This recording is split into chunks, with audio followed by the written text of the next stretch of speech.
Well, we're live again.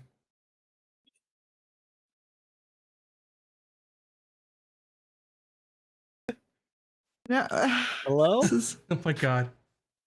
Hello? So I think our stream is back up too. It is up.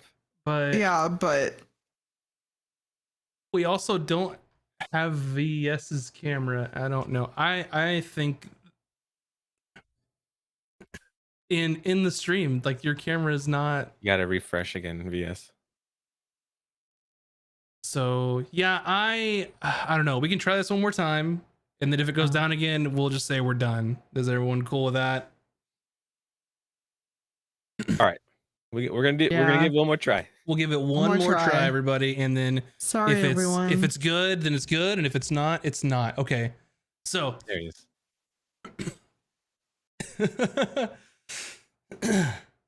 Yes. Okay. So now we're good. So I'm gonna, while everyone's here, I'm gonna say this: if we go down again, then that's gonna be it for the night. I don't want anyone to wait around and try and figure stuff out. So if we go down one more time, that's it. We're gonna call it. We'll regroup, and then we'll let y'all know. Follow Discord and Twitter and stuff to see what's gonna happen from there. But for now, we're here, and we're gonna see what happens. So everything's back. It's all back up. We're still live on YouTube. We're still live on Twitch. So YouTube's up. No, it's automatic. It automatically Mac? recovers. So no worries there. But okay, everybody ready to? We're gonna get back into our get back in DM mode here. People were circling the wrong direction with the stage. That's what happened? Yeah, whatever direction you're doing, do the other direction. We just learned. Okay. All right, here we go. All right. Here we go. Mac? So, with that being said, oh, can they hear me? No, at we're all? good. Okay. Hello. Hi. Yes. Yes. Yeah. Mic check. We're all good. Everybody's here, I think. We're all like, what's going on? No, but everything's good, everything's fine, everything's working. So I'm gonna announce these one shots once again.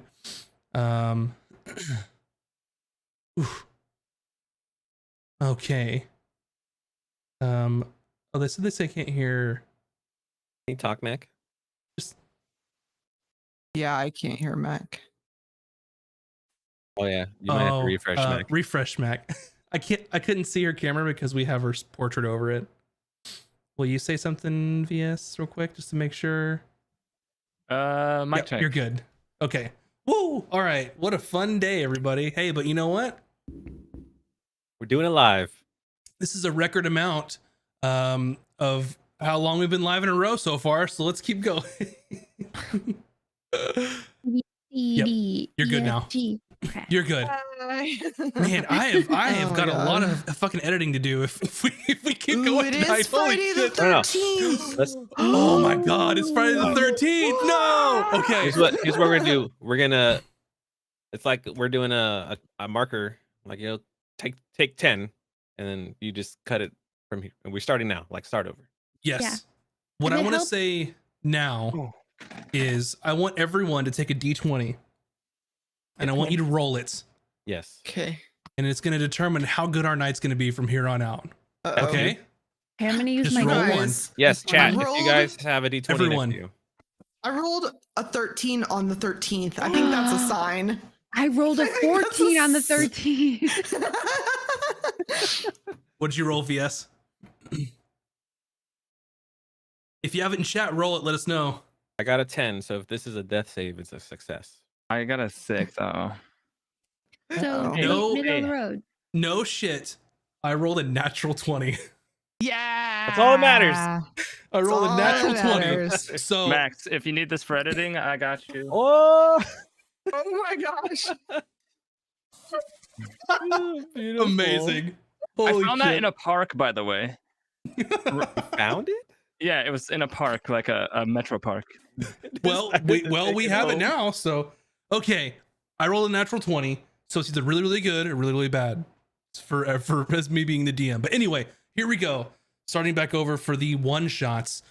So February 24th, the Maw of Many Worlds. March the 3rd, Hot Gnome Summer. March the 10th, the City of Terror. March 31st, Ron's dreamy one shot. And April 7th, we have on the calendar a special live version of Out of Combat to talk about all the shit that happened in this entire campaign. So if you have any questions, start thinking of them now, because we'll be hanging out and talking about it. And then April 21st, Campaign 2 will be starting April 21st. And I'm very excited. Me too. So, with all that, without any further ado, we will ignore the internet hiccups and we will get settled in for tonight's episode of Casters and Cantrips.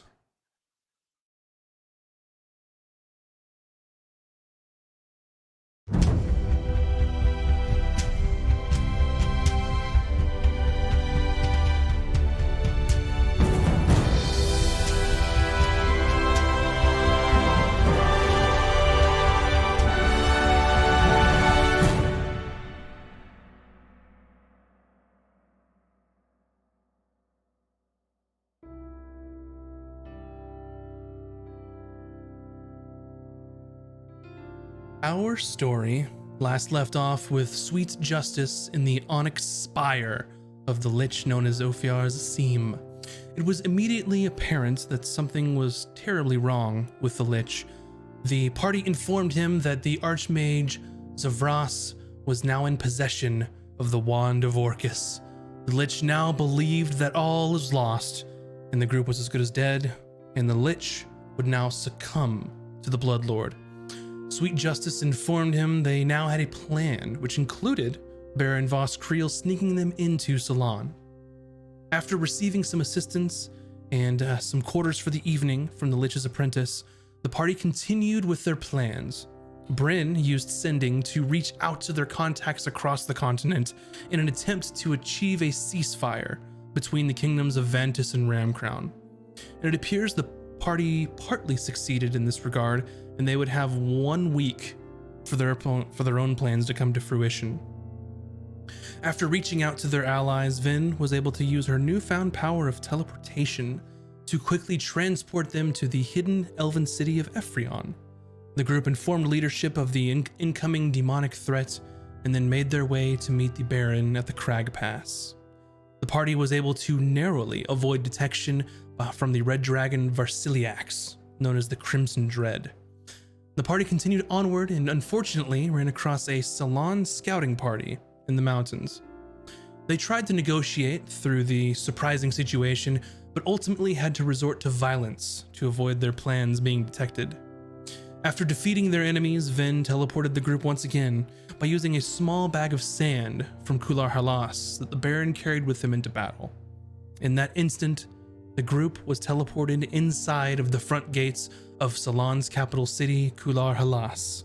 And when they arrived, their worst fears had become a reality. Demons had begun invading the city, and the Archmage Zavras's plans were now in motion. And that is where we'll begin our episode this evening. So your entire party is in the front gates of Salon. The sky completely covering. I go to the first person that I see and I'm like, what's going on? You see what appears to be a young apprentice. And they're wearing the typical purple colors of Salon, and they're bleeding profusely from their neck. And they reach up to you as you're asking them a question, and they're trying to get words out, but they can't because they're choking on their own blood. Can I use my healing tonic on them? You can't? I put the healing tonic, like as she's about to, I like put her hand down and I'm like, save it. As I like show her and I'm like, look. It's fine. I'm gonna use it because I can only use it on us. I can only use it on each of us once per long rest, and I have 20 charges. It's not a waste. I can't. Okay. Are they dead or not? If they're not dead, it's They not a are waste. dying. Yeah, I can stabilize them. So you stabilize them, and they are at this point mortally wounded. and they are but stable. They're lying on the ground, and they reach up to you, Bryn, and they say, you have to get me out of here. You have to get me out of here. And they just start weeping. I don't know what to do. They came from nowhere. The sky opened up. Hey, calm down. Snap out of it. Do you know any magic? I know, but a little. I'm just an Well, then you're apprentice. better off than most. And do what you have to do. behind you, you see a large bird-like creature swooping down and grabs one of the mages that are fighting in the background as the streets are just littered with people defending themselves and demons coming from seemingly everywhere and nowhere. And they pick up one of the mages and they swoop in the sky, and then you see as they reach about 60 feet, they just drop them. And then you hear a poof as they just fall onto the ground. And you Shit. feel the Baron tug at your cloak, Vin. He says, we need to get off the streets now. Okay, I'll follow your lead. Where can we even go? He looks around and he's like, this way. And he starts darting down an alleyway past the guard shack inside of the city. We'll follow. Follow him. And he's leading you every which way, and it is viscera and carnage. The sky has a red hue that sort of reflects onto everything, and the hue is very reminiscent to the color of blood. And the Baron leads you through an alley and then opens a sort of a normal sized single door of wood and goes, in here now, quickly. I go in. So everyone makes their way in. You've got your party as well as the Baron, and Zunde is following behind. And this looks like he's led you into a bathhouse of sorts. And he closed the door. He's like, all right, we need to figure out what we're going to do here, because it seems that all hell has broken loose and we need a plan. Do you have any allies? Well, a few of them were killed in the battle that we had. My closest entourage, of course. My trusted associate nearly turned coated on me, so she's not much of use anymore. Estok deceased. We could send a message to her. How in the She world did she didn't get here in so time? much as turn on you as she turned to us. Yeah, that was Well- kind of an old friend of mine that you messed with there. Well, beside the Kind of point, one of the reasons we didn't like you very much. well, none of that really matters now, does it? Sure doesn't. We're all about to be dead. So we have to think. Not the time to be bickering. Where would the Archmage go to hold such a powerful ritual? The Archmage has his own private sanctum, a tower in the middle of Kula Halas. It's the tallest that you could see. And, well, when we ended up here, I saw what sort of energy was coming out of it to create this sort of red sky hellhole. So I can only imagine that he's there. Okay, we have to get there. I could lead you there. I've never been inside. No one's allowed inside there. No one has ever stepped foot in there except for him. We better We're find about a to way figure it out. Yeah, we have to. We have to stop this. and grab every mage along the way. Mm-hmm. Yeah, that's why I was wondering if you had allies, because people aren't going to be like listening to us and be like, who are these people? But if they see you and you know them, Oh yeah, And you just bark all- orders, right? follow. Yeah. Mhm. I mean, it's worth a shot, but I can spend very little time doing this. I think it's more important that we get to the tower. Yeah, you could just scream while we run. Yeah, Right. you come with me. You come with me. So my only objection to this is if I am screaming and yelling in the middle of the streets, of course, the denizens and the citizens of Ceylon will be able to hear me, but so will all the fucking demons. Right? Mm. Let us Tell worry the- about that. I can speak to them with my Let's say mind. what? To the demons? No, to all the people. Everyone? Yeah. Not at once, but I have message. Which is a cantrip. and you can hear there's still sort of the water rushing from like the bathhouse towards the rear, and you hear some banging on the door. Let us in! Let us in! I open the door. You open the door. Two mages burst in into the sort of foyer area of this bathhouse, and they start just cowering like, what And is I close the door going on? behind them, and I ask if they're okay. They've got blood scratch marks on them, and as you are closing the door, you feel a force up against it. There are creatures now trying to get their way in. You see clawed hand reach around the door as you're trying to keep it closed, as they were right behind them, rushing in. Ron's gonna smash those claws with his mace Okay, and you try can to smash push it the down. door in. You can smash it, and the claws retract, and you close the door. It's a normal wooden door at this point. It's really a matter of how soon can they get in versus Is will there they. underground passage to the tower, like sewer system? If I know the Archmage, there's nowhere that is an entry unless he has made it. Even just to get us closer. Can we Yeah, just is there pop out like a and nearby and avoid all the demons? Otherwise, we can't stay here. They might bust down that door. So Yeah. And so he looks around in the bathhouse, and you make your way into sort of this opening area where, like, you know, you have the private baths and like the community like bath in the middle, and you see there are basins where normally water would be running in. There's a red sort of sanguine colored liquid pouring into the bath, making it a large or a red hue, and it appears to be a large mass inside of this bathhouse. That's not Very alien in nature. good. We had to leave. Yeah, I That's don't good. want to be in here anymore. Well, I think that this is time to go, maybe? Agreed. yeah, 5 minutes ago. Right. And as soon as you all turn on your heels to make your way out, the door busts open. And you can see creatures coming through the halls. and I tell to everyone, protect your resources, like save it for the dude.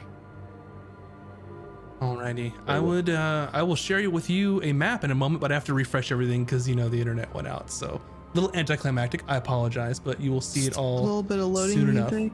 We'll be fine. What's that? A little bit. We just need a little bit of loading music, a little bit of whistling. Oh, there's perfect loading music in the background. Can't you hear the inevitable doom? No, I don't like that loading music. I choose You don't like that? something happy. Okay, well, it's not up to you what is chosen now. There we go. All right. Boo, boo. And I would like for everyone now to roll initiative for me. Oh boy. I'm gonna die. No, we're fresh, right? Wow. This place is Fresh-ish. Yep, you all will have to refresh-ish. Oh yeah, Zunda is here. Ugh, Ugh. gross. Ugh. I don't like They don't call him the this. Blood Lord for nothing, y'all. I like this Ooh. place. Cool. Why? It's so scary. I mean, I'm the type of person that likes Dark Souls and stuff. So. Bryn, what is your initiative? Oh, you don't like zombies, but you like weird blood eggs? 24. Oh, Valkan's not saying that. VS is saying this. Vin, 12. Ron, 14. I don't know why I said it like that, but and Valken. 24. All right. I believe your dex is probably higher than Bryn's. Me? Yeah. Mine's So not yeah, I'd be very going high. first. And what you see bursting through the door, and I meant to move these people, but it was frozen. They are Did this one not get an initiative? Well, that's unfortunate. Can't have that. You get an initiative. A 7. Perfect. Okay.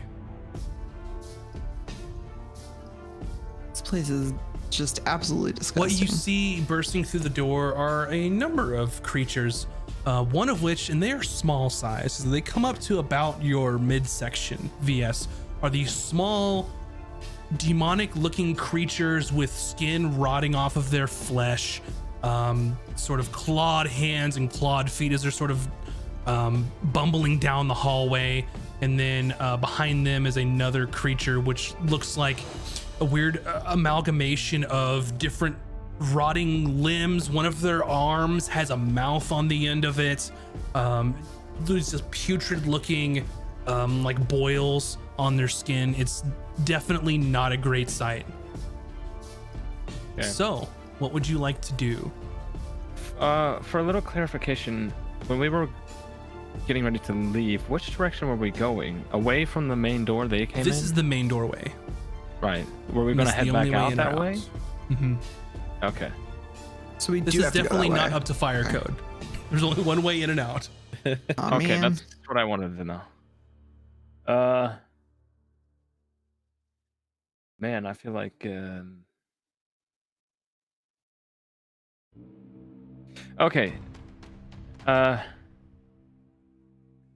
Falcon just says well, damn, everything about this is disgusting. I'll go and try to clear us a path. Mages, if you could back me up, please. And then I'm gonna rush up to this one. Yeah, you've got the movement. You're a monk. Yeah. Okay. Yeah. I'm gonna take out my sword and try to slice this meat pile thing. Okay. So, first attack. Probably misses. 15. A 15 hits. Yay. Damage. Okay. 13 damage on that hit. A 13 damage, and you destroy this creature as you sort of slice through it, and it just breaks apart. Nothing weird happens to those things as it breaks apart. Nothing weird happens to the thing as it breaks apart. However, you hear a voice inside your head. Oh, I've been waiting for this for a long time, Falcon. A long time indeed. And you see, normally when you use your sword to bring your cursed ally to help you, you see a plume of smoke come out of your sword and a shadowy figure come out to aid you in battle. Oh, no. This happens without your will, and this shadowy figure comes out of your sword and then begins to grow inside. Oh, and no. when you see this shadowy creature, they start to fade. Underneath, you see a grotesque demonic creature with sinewed skin. You see their arms are long and thin and come to large claws at the end of their hands that reach almost to the ground. And you see Jezroth appear right behind you. Oh no. I've been waiting for this moment for so long, Falcon. I can't wait to show you the same hospitality that you've showed me. And we all can hear this. He is corporeal, and he is right behind Falcon, and he is in the initiative order at the moment. What does corporeal mean for everyone at home? Like Corporeal. physical. He is I mean, physically, you can hear him talk for We the can hear first him? time, and he Oh, is boy. actually in this world. I look at Valken and I'm like, you've been nice to him, right? Yeah, Valken's like, wait a minute. We've had some banter, but I feel like haven't you been like warm and I've been killing stuff? And do you not like to be warm and kill stuff? I don't like to be imprisoned. Oh, I didn't do that. It's fine. Unfortunately for you, no one is left in the line of many that have carried this sword, except for you. Had I known, I would have found a way to let you free, maybe. Yeah, I mean, did you even ask? Your turn still, Valken. What'd you like to do? I'm gonna turn to the two things behind me and be like, do you mind if I'm gonna kill these things real quick. Can we have a chat afterwards before you try to kill me in the back? And then I'm gonna swing at the other blobby boy. Go for it. Does any of my sword's stats lower, or? Your sword is a normal longsword now. It is no longer magical. It is no longer +1. Oh man. Oh man. So what does that do for my chance to hit? Anything? -1 than what it currently is. So it's a 10 instead of 11. Mm-hmm. Okay. Just wanted to make sure. Wouldn't just punching stuff be better now? It'd be the same. Oh, okay. No, actually, his No, martial arts is a D8. Yeah, but then you'd Yeah. have to touch all that gooey. I'm gonna add a normal sword. I mean, to listen, your inventory. I punched a dragon's eye.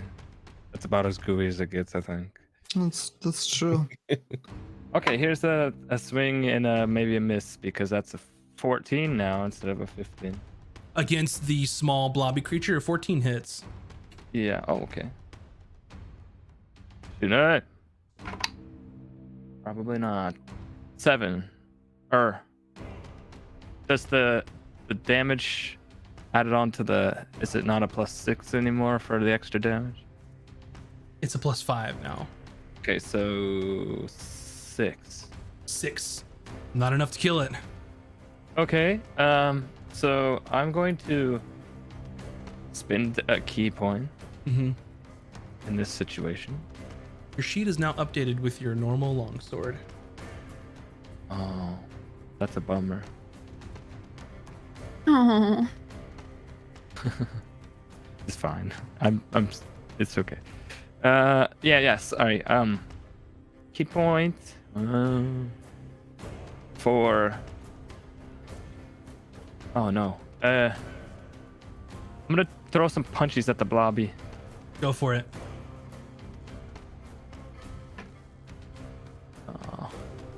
21 to hit. 21 hits. Yes. Oh, my punch is a D8 now. Mhm. Forget. That's 11 damage. That's enough to destroy it, and you give it a punch and just breaks apart. And it's gross. Blood and guts go everywhere. I know I have another attack. Mm-hmm. I'm going to, since technically I get a free like disengage and movement off flurry of blows, Falcon is just gonna turn back to Jezroth and kind of be like sliding against the wall by him and just I'm gonna slip. I think I can get back to here at least. Bye. I'm gonna get at least try to be next to everybody else. Okay. Yep. You can do that. And that's my turn. Okay. Boy, he looks cool though. What am I Up hearing? next is Bryn. Okay, well, he looks really bad. I'm gonna move up to here so that if they try to attack Valkan, I can stop them. Oh, these guys have a red border, but they're not bad guys. So I'm gonna move to here. Red border doesn't And- necessarily mean bad guys. It means the border that I use to make it easy. That's what I was just saying. I just realized for some reason I thought they were bad guys. I was like, oh, is that what it means? And then I'm going to cast. I can't cast it if I'm standing there. Quick thought, Max. Sure. Does he have eyes? He has soulless voids in his skull. Okay. There he goes. There's no eyes. Can I push one of these arcanists behind me? You want to push them where? I want to be right here. You need to reload your map Oh, what? because they're not there. Yeah, they're not there. Oh, I I also need to just reload. reloaded it. I see only 2 people are in the hallway for me. Oh, perfect. I'm gonna big brain energy I then. killed Sure. 2 already. I'm gonna reload mine then. Just make sure I'm seeing the right thing. You probably have it right as long as your internet didn't die. So you big Bryn.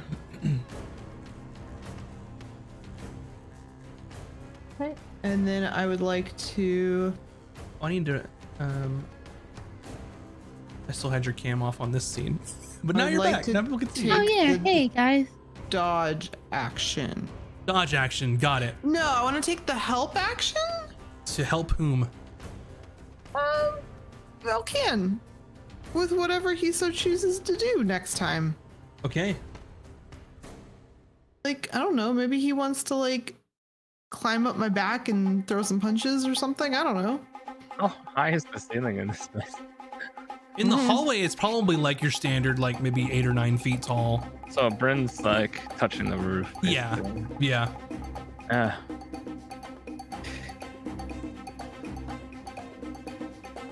So yeah, you can aid Falcon, and he has Oh, you advantage on don't the next go ability until- check it makes. No, I'm just gonna use a dodge this time. This time I'll do Okay, dodge. you because dodge. I'm Got it. blocking him from doing anything but attacking me. So Up next in the initiative, you see the sort of gross mass behind you. One of the green large things bursts open, and you see a creature come out from Ugh. inside of it. I hate this. And they are going to.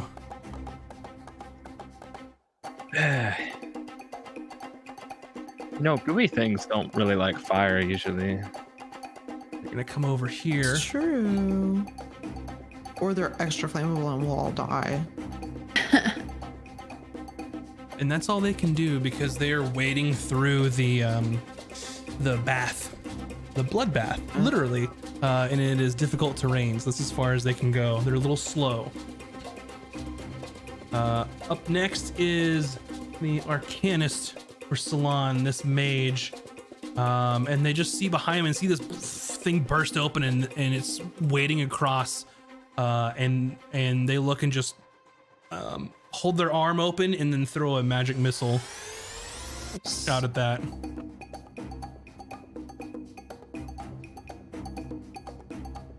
Possibly one of the worst magic missiles I've ever rolled, but it's still damage nonetheless. So I will still take it. you see We'll 3 still take- motes of purplish energy come out and strike this creature.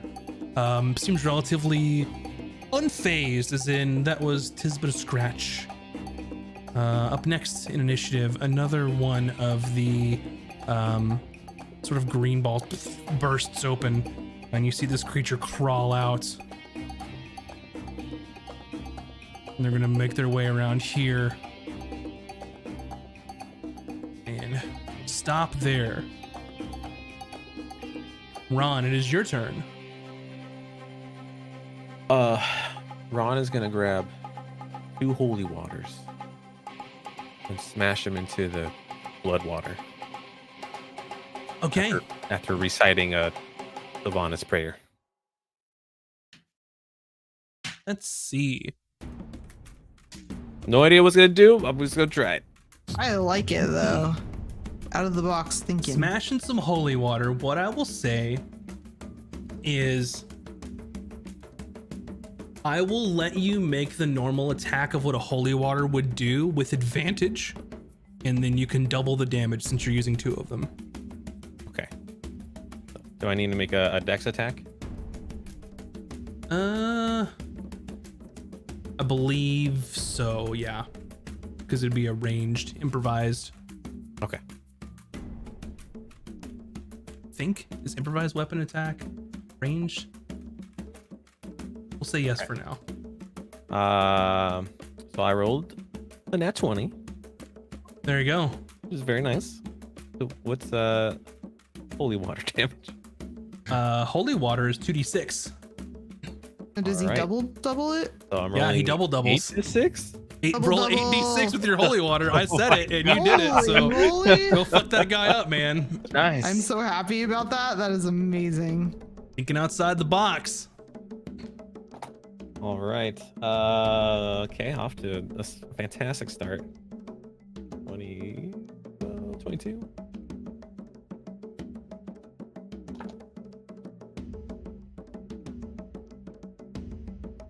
$36 holy damage. Okay, so you take these and you just smash it, and it sort of smashes into this creature, and it goes, and you see like radiant energy flow over it, and it's dead.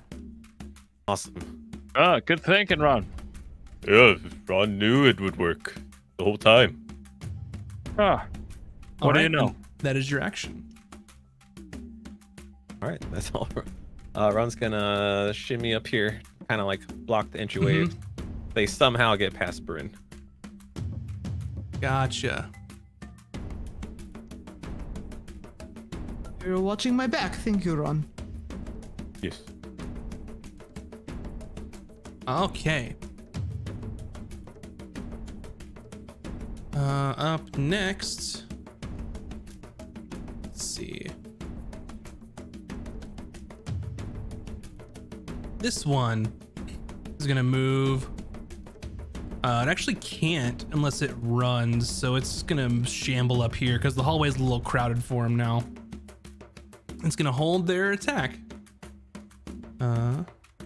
Ron, and I need you to make, and I forgot to do this on your turn, so I apologize.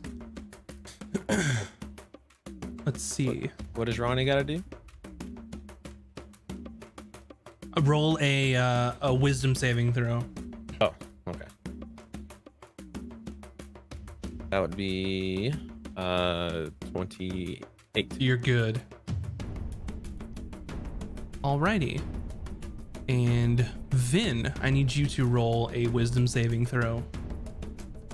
Wisdom. Mm-hmm.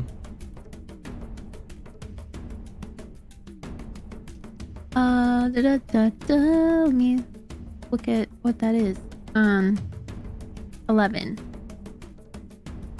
11, you're good. What, do I know what the wisdom was for? These creatures that are popping out of this thing in the middle here are absolutely terrifying, and you are willing yourself not to fear them. Gotcha. All right, your turn. Sorry. I have my notebook Oh. out, so I'm taking notes. With my aura of courage, does that mean we don't have to make those rolls? It might. You and your friendly creatures within 10 feet of me can't be frightened. Within 10 feet of you cannot be frightened. So remember that. Okay, beautiful. Oh, cool.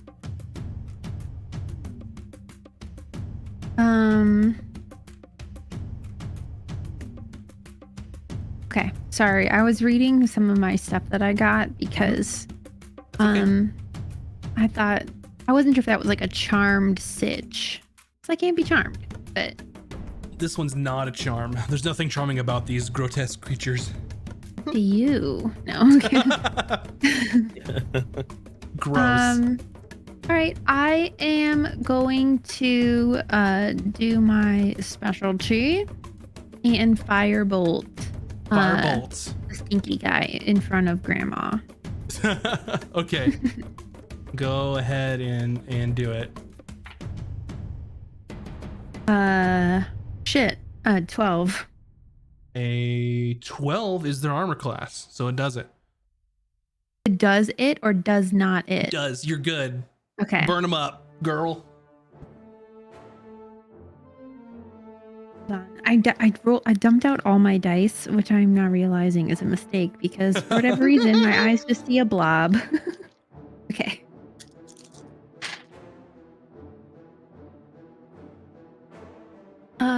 What's 19 plus 19? Or That 9 is plus 9? 19 plus 19. No, 9 plus 9. Oh, 18. 18, 19, 20, 21. 21. Sorry, my brain is That's okay not because you able hit to him brain. pretty damn good, and then it's looking quite hurt. Yeah. I say, get him, Granny, All right. and stay put behind Grandma. Up next is Desroth.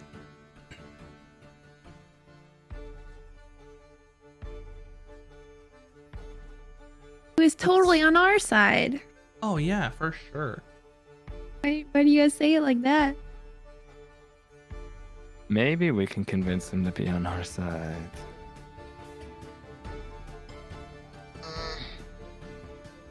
Maybe he wants to kill Orcus. Maybe. Probably not. Okay, it is going to move within your range here, Bryn, and it is going to use its ability called Shadow Jump. So I need Bryn, Valken, and Ron all to make a Constitution saving throw for me. You guys get +3. Nice. Okay.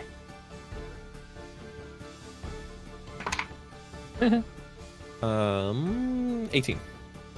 Okay, 8. 8. What about Bryn? 16, Okay. maybe.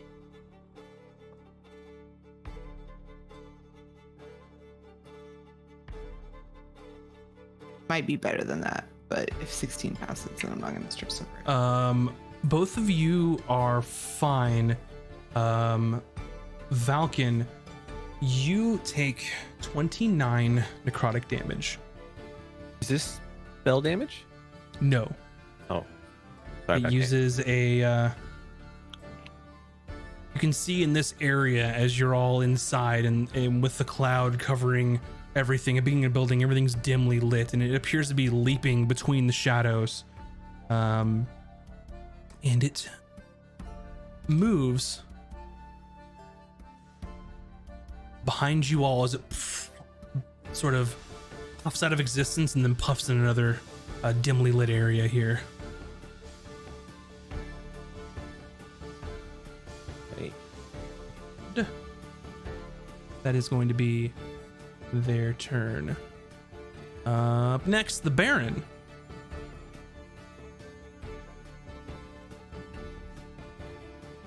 They are going to Eldritch Blast the gross thing that is in front of Grandma, as Vin would say. Like, I think I'll take care of this quickly.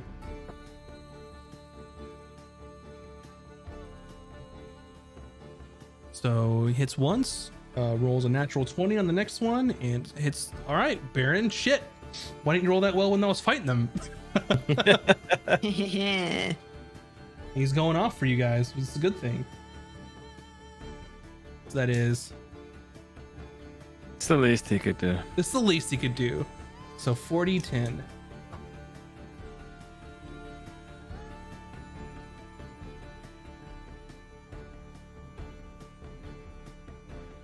$24 damage, and you see these as he hurls 3 eldritch sort of bolts into the air. They all strike this creature simultaneously and destroying it. And that's their turn. Up next, this mage. Actually, the Baron needed to make a save, but he succeeded. This one. This mage fails. So this mage is currently frightened.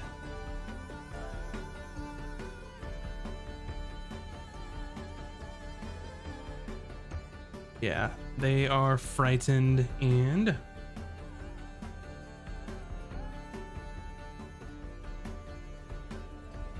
they're going to try and hurl a spell at Jezroth.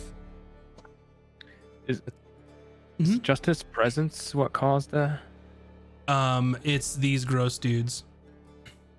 Oh, You fail in the save. And he misses. Up next, another pustule bursts open. One of these things comes out and starts making its way this direction.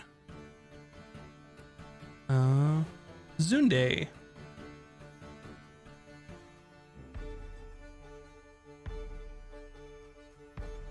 She will wade into the water here and punch this dude.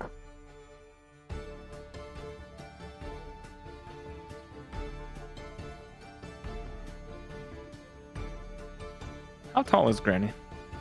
She's a halfling, so middle way to your up your stomach, 4 feet maybe. So is she like neck 3 deep feet. in this stuff? Yeah, she's sort of wading through this and then just like uppercutting this gosh. creature. All right, Granny. But she does hit. She just doesn't care about the blood.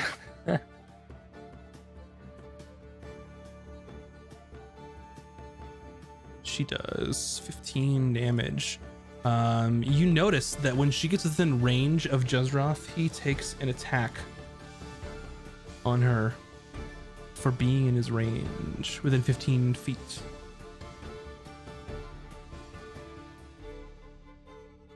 His arms are that long?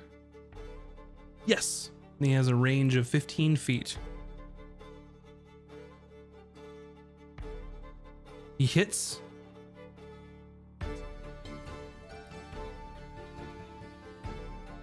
She takes 14 piercing damage and 7 necrotic, so 21.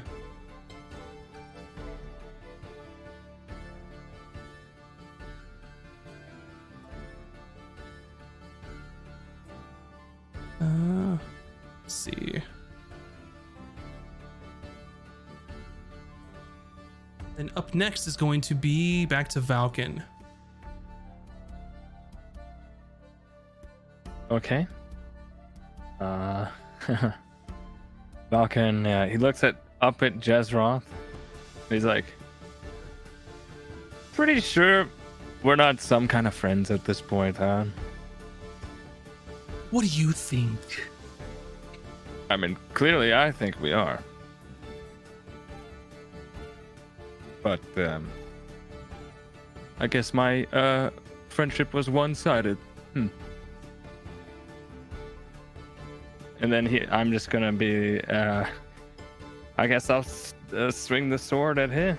Mm-hmm. Alright, come on. It's probably a miss. 13. 13 misses. Yep. I'm rolling not great with this dice right now. Nor this dice. 15? 15 misses. Damn it!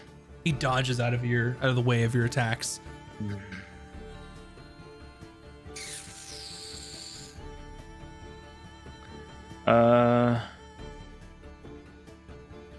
I guess I'll key point. Mhm. And let's do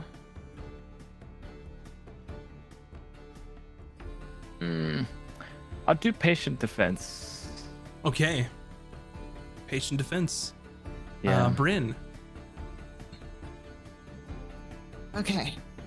I'm gonna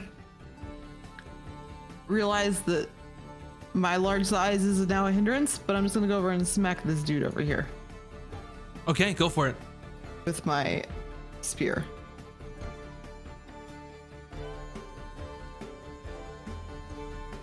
And that's gonna be 25 to hit. That hits. with 5 damage plus another 5, and then I'm gonna use a bonus action and electrocute him as well. Your bonus action is to activate your weapon, and then it just does the damage on top of that. Oh. So if you would have done Okay. that first, I'll allow you to do that since you haven't used this I really have to before. I activate it first. So okay, you use your bonus sorry. action to New activate weapon, it. who dis? Okay. Yeah, new weapon, who dis. So I get to roll my lightning damage now. Yeah, and then roll your lightning damage for it as the lightning is arcing off of the edge of the spear, which is So that's one another you saw the Baron 5. use. So a total of Another 15 damage. 5 Alrighty. of which is electrical. Looking pretty hurt. And then is he looking pretty hurt? Yeah. I'm gonna use my action surge and Okay. attack him again. You see the lightning damage doesn't do as much as you would hope against this particular Gotcha. creature, Okay. but it still helps. 22. 22 definitely hits. 6 damage. Already. Oh, I'm sorry. I don't need action surge. It's just my second attack. Yeah, you have second attack. There you go. How's he looking now? Bloodied, I'll say. And then I'll action surge and try to finish him off. Okay. We don't have time for this nonsense. Spinning the 17. action surge. 17 hits. It's fine.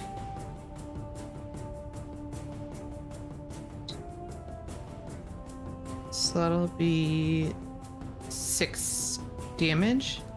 6 total, Yeah. including your lightning. Oh, it does lightning again? Yeah, it just charges lightning on every hit. And then 4 lightning. So 10 total. But 4 of it was lightning. Gotcha. Okay. Anything else you'd like to do? He's still standing. Then I Still get my standing. second attack.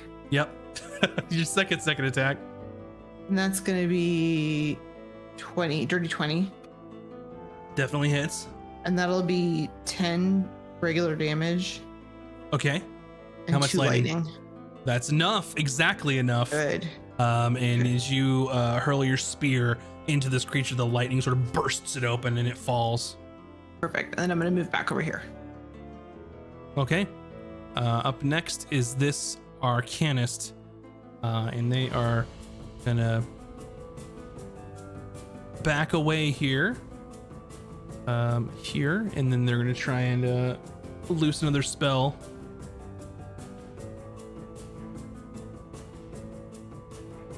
And they do hit.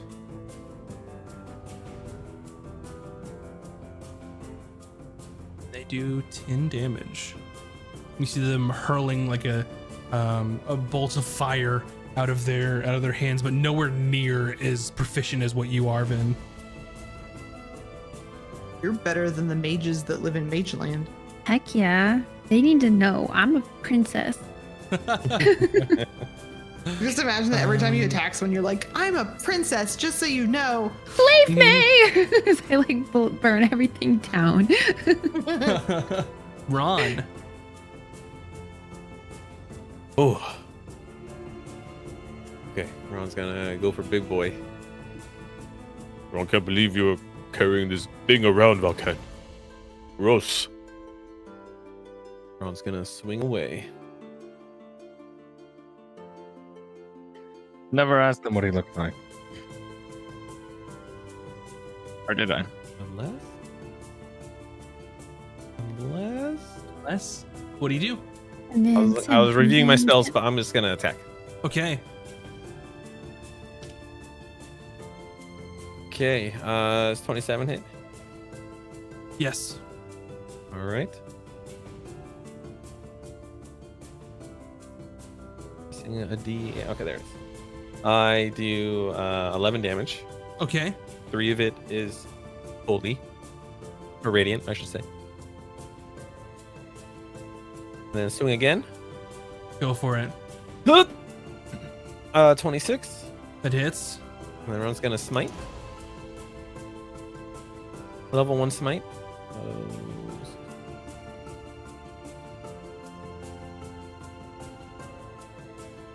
26 damage. 26 damage. Woo-wee! That one takes a bite out of Crime for sure. And the first one, he just sort of takes it and just sort of has this weird toothy grin as you see its sort of bony jaw open up and smile at you. And the next one, you crack it right in the jaw as it turns his head around and then starts sneering at you. Yeah, not smiling now, huh? And that's all Ron will do. Alrighty. Vin. I have two things I would like to do, but I have a question. If I want to like talk to him and try to convince him to be on our side, is that like something that he's like able to do? Like would that take my whole action? Or You can I like seem to think that this particular creature was a demon locked inside of that sword, and they were waiting on the chance to get out of this sword. And for whatever reason, being here and now, they have this chance. So they are hell-bent on getting revenge against anyone that wielded them. So you could certainly attempt it, but I will say near impossible for him to all of a sudden try and join you all, because they are a demon.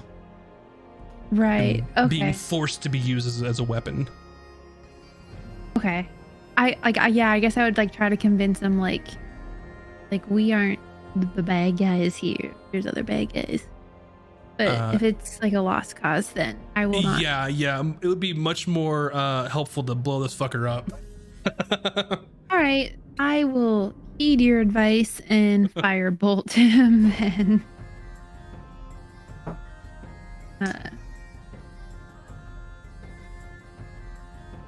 E. 15. 15 misses, I thought it would. and the firebolt goes by, and they duck underneath it. All right, up next, it's Jezroth.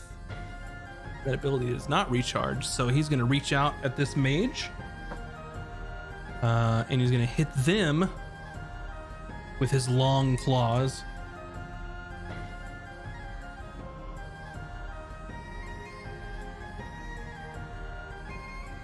And does 28 piercing damage and 6 necrotic damage. So they reach over to this mage and look over their shoulder, and their long fingers like ice picks just stick into him all at once. And he raises them up with his hand and then lets them slide off of the claws. This mage is dead, very dead.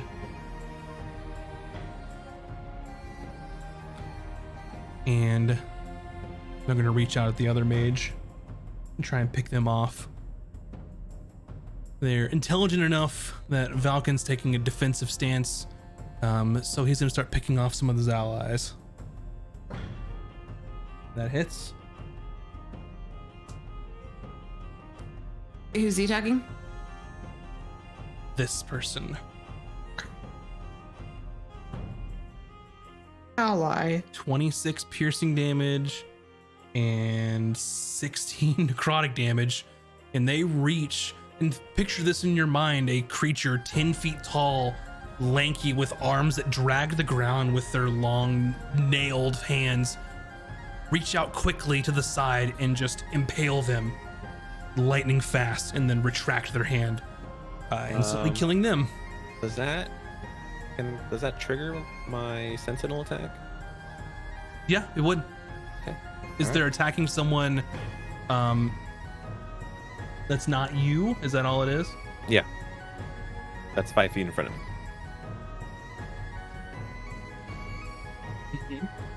All right. Okay, I hit with 25. Yep. And I do 11 damage. Already.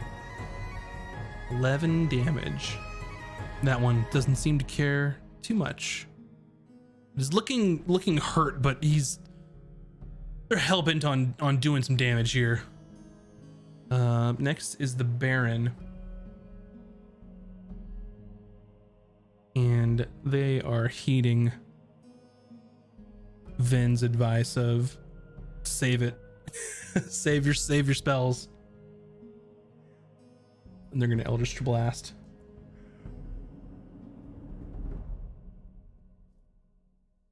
Two of which hit.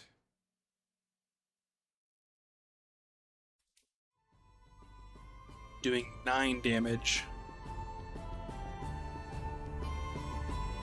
Up next, this creature is going to swing out at the old woman, Zunde. And misses.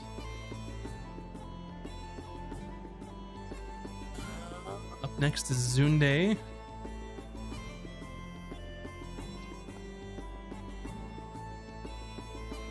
First attack. Wow. Misses. Second attack misses. Okay.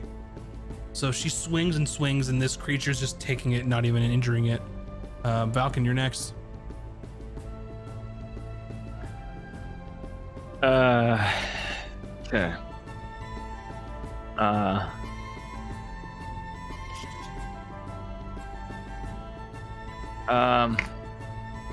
You just see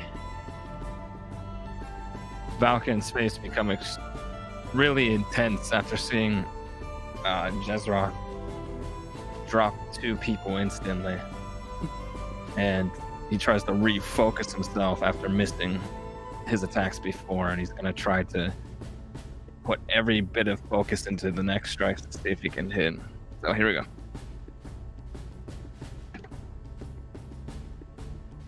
It's 29. That hits. Okay. And damage is 8 damage. 8 damage. I'm gonna spend a key point to see if I can stun him. It's to beat it's to be, I think it's 16 now. They succeed. Damn it.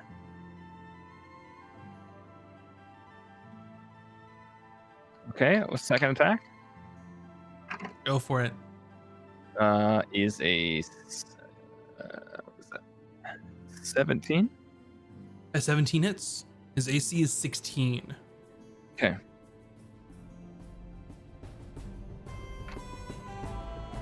$11 damage on that. 11 damage. Real quick. Looking a little more rough at this point. He's taking some hits, but still kicking. How many times can I attempt a stunning strike on each attack? Yep, you can use as many key points as you like on it.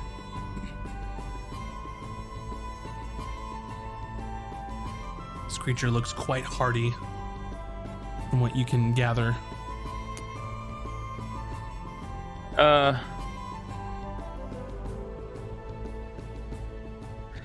You know what? I'll spend 1 for flurry of blows. Okay. Damage, really damage. 16? That hits, 16 right? is his AC. Oh, good damage. It's not no good damage. 7 damage on that hit. Alrighty. Whittling him down. And then I missed the second one, and I'm gonna use the opportunity to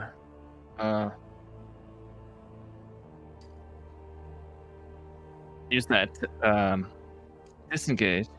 Mm-hmm.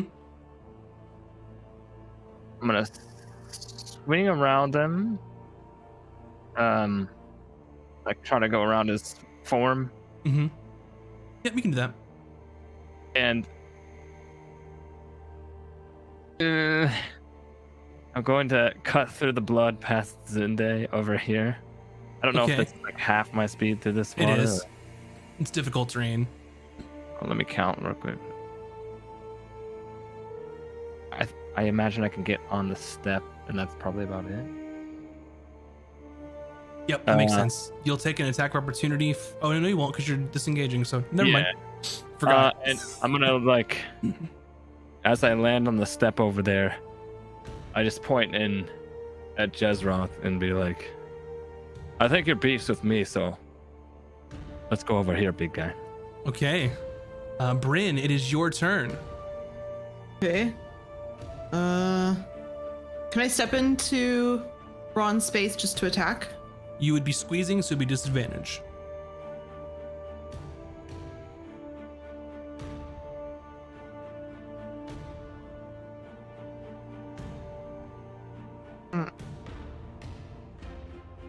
Wait. I can run on liquids. So Yeah, you can. So you can move as far as you want. Thank you. Yeah. Good so call. I won't be out of the. I won't.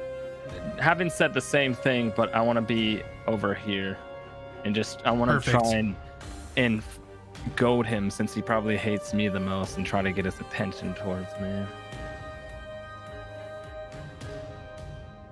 All right. What are you doing, Bryn? Yeah, I'll attack with disadvantage. That's fine. I'll squeeze Go for into it. that space and try to attack. Mm-hmm. Oh, but then I won't be able to move out. I'll just go over here. If that's okay. Can I do Yep. that? Okay. It's fine. And that's You not can with squeeze through. disadvantage. Nope. 16 That on hits. Jezroth or whatever his name is. Mm-hmm. Jezroth. He's gonna take 10 damage. And then All bonus action, he's gonna take 7 total lightning damage. Gotcha. And regular, okay, what did you 7 say at lightning. first? Because you gave me all your numbers in a weird order. What was your total? No, I didn't. Was it 10 what's- regular damage, Okay, and then what else? 7 lightning damage. Gotcha. Okay. Alrighty, And then I'm gonna do my second attack. go for it. Actually, can I turn around and shove that little guy? Yeah, I'll turn around and shove that little guy. I'm just gonna try and knock him 10 feet away. 5 feet. Sorry, 5 feet. They get a 15. 15 for me, but plus 7. Yeah, so they're shoved. Oop. Not 7, plus. Yeah, you got him. Yeah. But then I'll turn back to Jezroth and stab him again. Go for it. Ooh. 12? It misses. Okay. All right, Ron. All right. Ron's gonna swing away. All right, 25. Mm-hmm. I'm gonna say, Ron, stay at my side. Oh, okay. Thanks. 17 damage for the first hit. Okay. Second attack hits. Ron's gonna smite.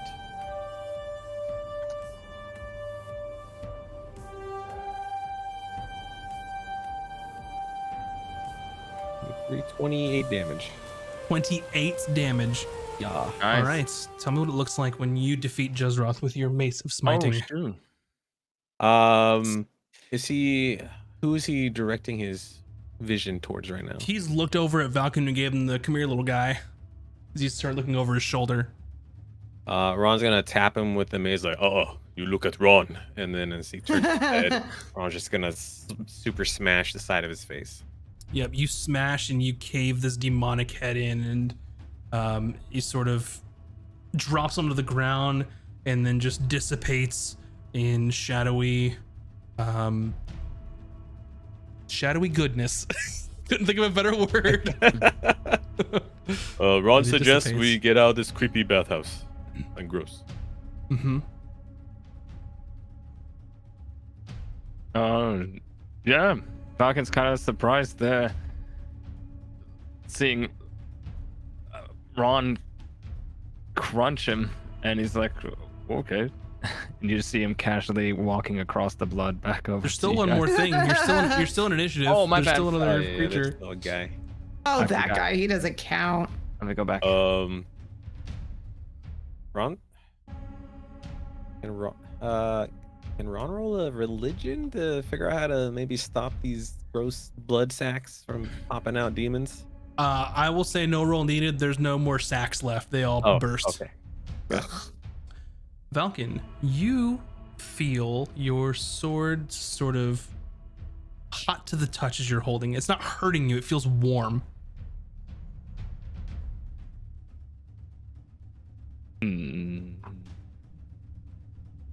Okay.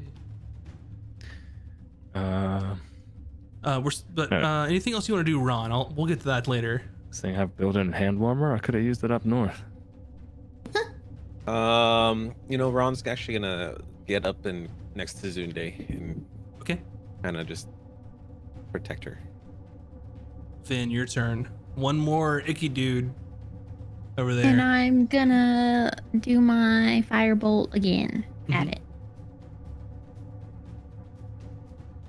24. That hits. Roll your damage.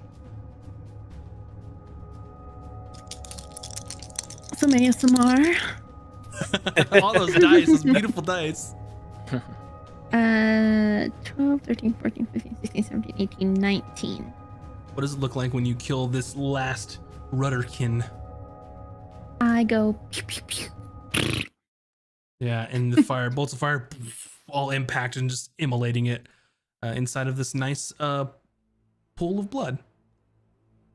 So you are here alone in this bathhouse, and everyone's sort of breathing heavily after the combat.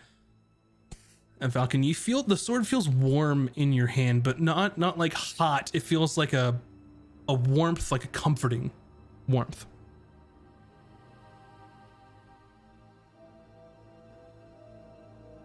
Okay. Is there anything going on visually? Not visually. It looks like the same sword you've been carrying for most of the campaign, but you hear a voice inside your head. This one is a bit different though. And you hear this voice say, "There's no time to waste, Falcon. You have to hurry. I don't have much time." And you immediately recognize this as the voice of your sensei, Gin. Did you just trade a magic sword What? for another magic sword somehow? What? Fucking. He just stops in his tracks and is kind of like.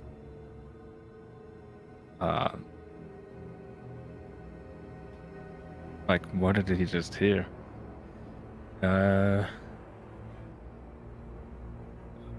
We should probably go. Wherever we're going, we need to leave. The tower. You can see the two salon mages that were assisting you that are sort of just eviscerated on the ground here. They start moving like they're gonna stand. Uh-oh. And you can make your way out if you would like, unless you want to stay to see what finds out or to find out what happens. Nope. Nope. Let's Splash, go splash, now. splash across the blood. Yep, we're off the map, out of the initiative. Okay.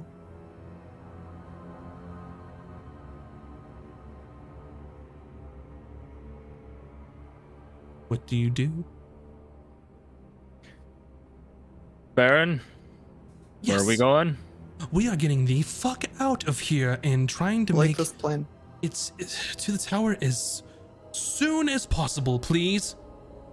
All right. Which direction's the tower? Lead the He way. sort of opens the door to the bathhouse and looks down the alleyways. It's in the center of the city, so it's up to you all. We can either try and just run there quickly, or we can try and be a little stealthy about it. Not really very good at stealth, generally speaking. I say we go the straightest direct route Yeah. and try to bust in there. I have Well, hold on. We don't know the direct route to it. We might run into even worse creatures on the way. Yeah, but we can't waste any time. well Well, fighting would waste a lot of time. True, we can true. try and go as like hidden as possible, but the fastest way. And I have this wand, and I pull out my wand of pyrotechnics, and I say I can create little distractions if we as we like round corners to get demons to go elsewhere while we continue to run to the next like safe spot, I will say The whole time? as a mechanic, if you use your wand of pyrotechnics to try and redirect demons from seeing you, one of your party members can have advantage on their stealth roll. Hmm. You can give it Ron to needs Ron. advantage. Yes. Thank you. Well, what's the plan here? Are we being sneaky? Are we?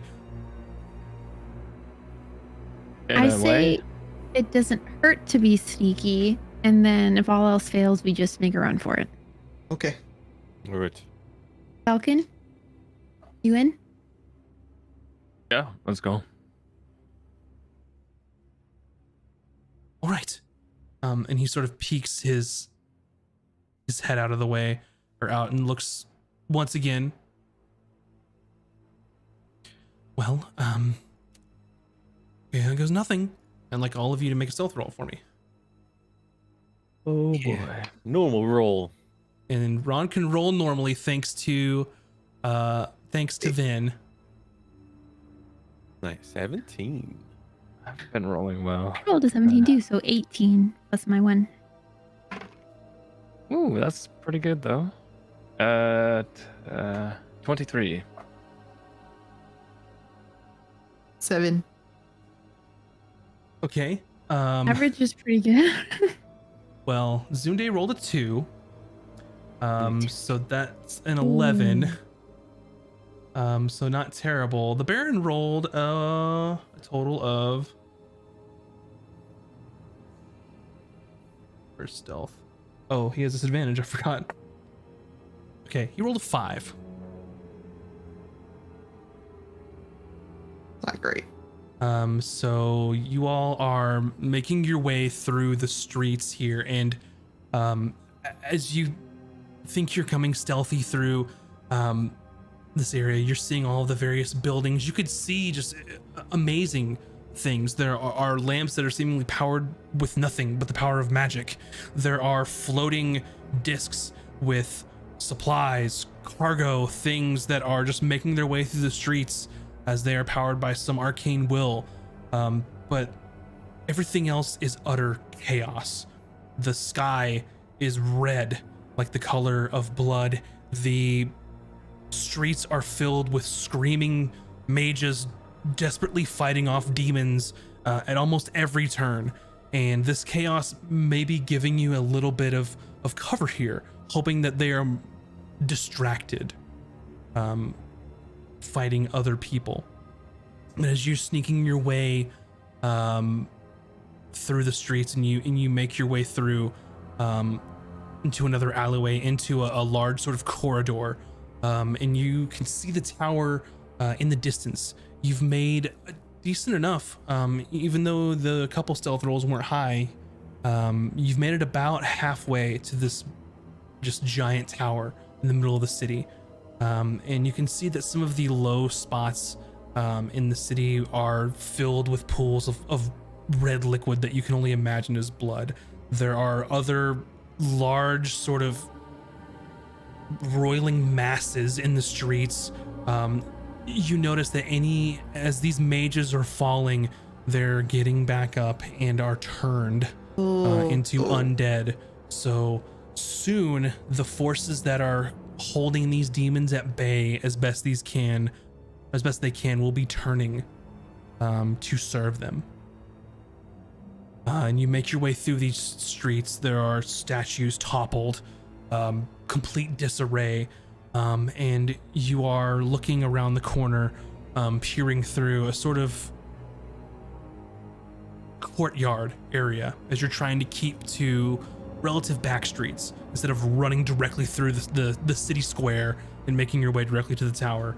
And as you turn the corner, you can see some demons sort of roaming in the middle there and feeding on previous denizens of this city.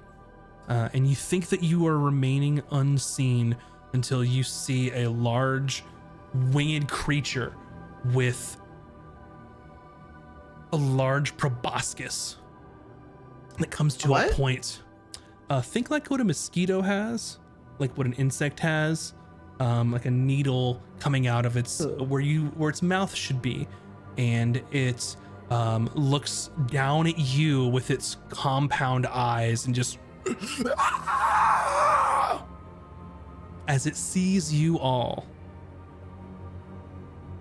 And this, of course, scream alerts everything else in the courtyard of your presence. So, what we will do is we'll take our break. And then whenever we come back, you all will see what's in store next for our group. So don't go anywhere. Sorry for the rough start with the internet, but we'll continue along as long as the internet says it's okay. So go grab some snacks, stretch your appendages, and we will be back here in just a few minutes. So don't go anywhere. BRB, y'all.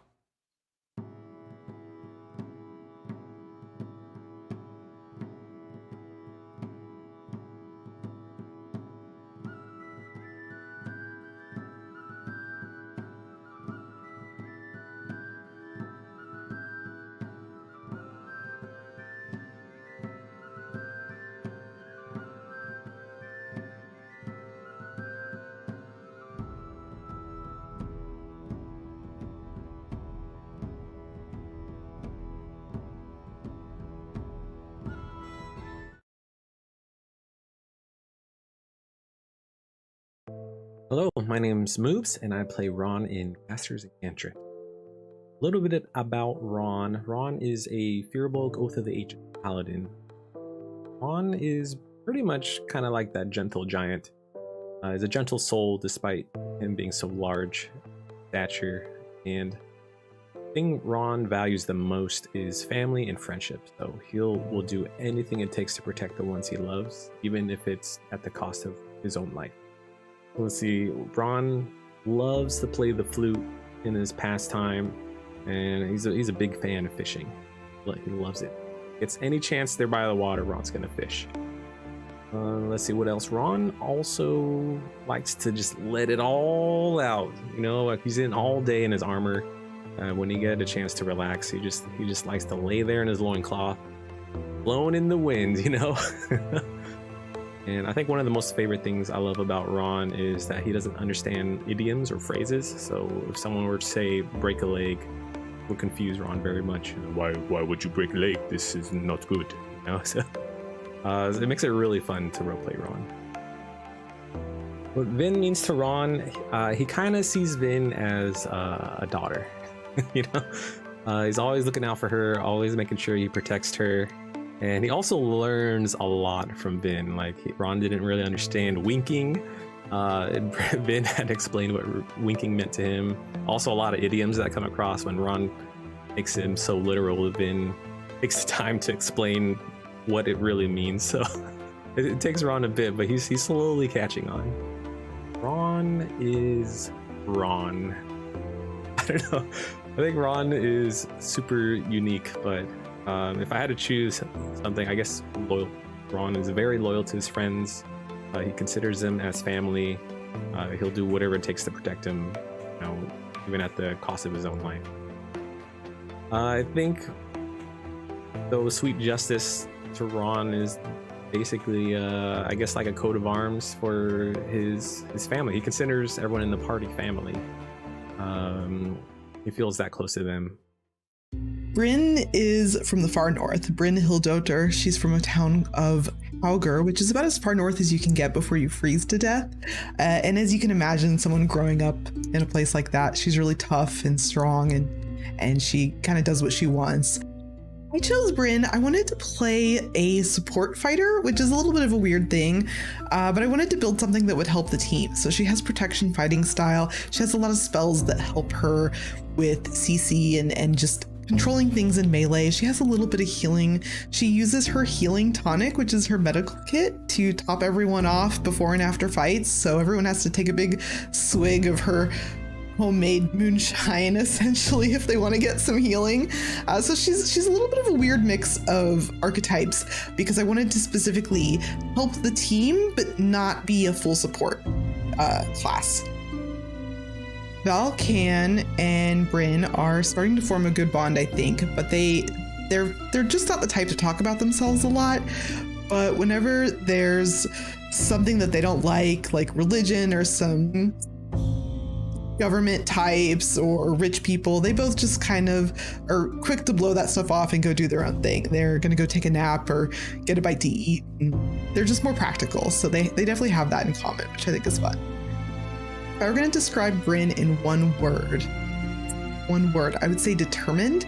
She cares a lot about the things she cares about, and she will get them done. She doesn't take no for an answer. She doesn't listen to other people's opinions if she doesn't agree with them. She's just going to do what she thinks is right, and she's going to follow through with it, no matter what it costs, even if it costs her life. She doesn't really care. There are more important things in the world, and she's going to do it. Sweet justice.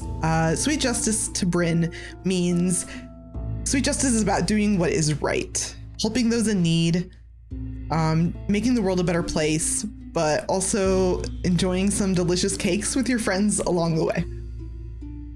I think the most fun thing about playing Bryn is getting to do my horrible accent. I'm always trying to get better at doing voices and accents, and I've had a lot of fun really learning who she is through doing her voice. And also just getting to step out of my shoes a little bit and play someone who really knows who they are and what they want and is so determined. I don't feel like that often in life, so it's nice to kind of put those shoes on for a little bit. Hi, I'm Mac and Tease Please, and I play Vin. Vin is a little bit of a spunky character. She is a Harley Quinn type, so she's gonna do what she wants, when she wants to do it. But she's also good too. She's that friend that always takes things just like a little bit too far. Like if you're thinking of like high school superlatives, she's probably like most voted to go to jail or something. But being with her friends, they kind of ground her a little bit, make her realize that like not everyone is bad or not everyone deserves to die by fire or something. I don't know. She is a little wild and crazy. She doesn't really know who she is at heart. I don't really think she knows where she comes from. She's always been a wanderer, always kind of going from town to town, causing mischief, getting kicked out of said town, and then she fell in with the current group she's in now, and they're wanderers and travelers themselves. So if we were in one spot for too long, Vin might get into some trouble, but at the moment, she's not getting into too much trouble because Ron and Bryn won't let her. If I were to explain Vin in one word, it would be chaotic. And not just because she's a wild magic sorcerer, really because she just doesn't care. She doesn't care what you think. She doesn't care if you're a king, if you're a queen, if you're a nobleman. Like literally, she's going to say what she wants to say, and she is full on chaotic. I also think that she forgets sometimes that she's working in a group and that we have to do what the group wants to do, not necessarily what she wants to do. So that may lead to some things that might happen, or some people might die that aren't supposed to necessarily die. And that's just her chaotic energy. That's what she is at heart, is just chaotic.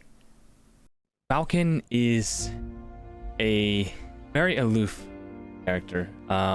He loves nothing more than to lounge around and eat sweets and just kind of be chill and try to avoid any unnecessary entanglements, which kind of made his early life as a mercenary a little odd because, you know, he was very picky and choosy about the jobs he took. He basically wanted to do as little work as possible and get paid as much as possible. So he kind of found himself in some interesting spots. When Falcon forms a relationship with other people, once he gets to know other people and can trust them and forms a bond, then Falcon is willing to do whatever he can to help that person succeed, protect them in battle, whatever the scenario may be. Falcon's gonna have their back. He is immensely loyal to his friends. What does sweet justice mean to Falcon? It means friendship. He sees Ron, Bryn, Ben, all as his friends, and he sees it as an opportunity to continue to do good in the world, because along with fighting for them, for each individual members, he's generally a good person, and he wants to do good by people, and sweet justice being a good aligned party, that it fits him. It's a great group for him to run with. He enjoys the company of the three other crazy individuals on his team, and yeah, he sees sweet justice as a potential force for good and a worthy vehicle for his particular skills as a monk. An opportunity to use that in order to do good deeds overall. And I think that's more or less, I think, how he sees sweet justice.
And welcome back, everyone. Hopefully you have gotten, I don't know why I just did that there, like a little chicken wing stretching out my shirt or something, but hope you got some snacks and stretched your appendages.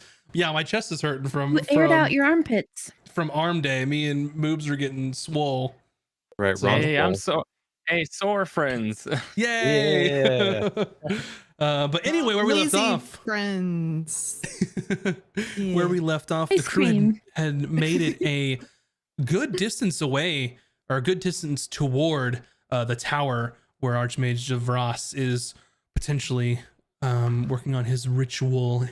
And unfortunately for the crew, they were spotted by some demons in a courtyard here. So what I need from you all is, well, first of all, to feast your eyes on what you have in store ahead of you.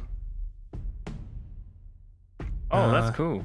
And second of all, I need some initiatives. So Forgot to Oh, roll boy. for Zoom Oh, I Day, like this. and then I'll roll for the Baron. Yeah. Ron, what's your initiative?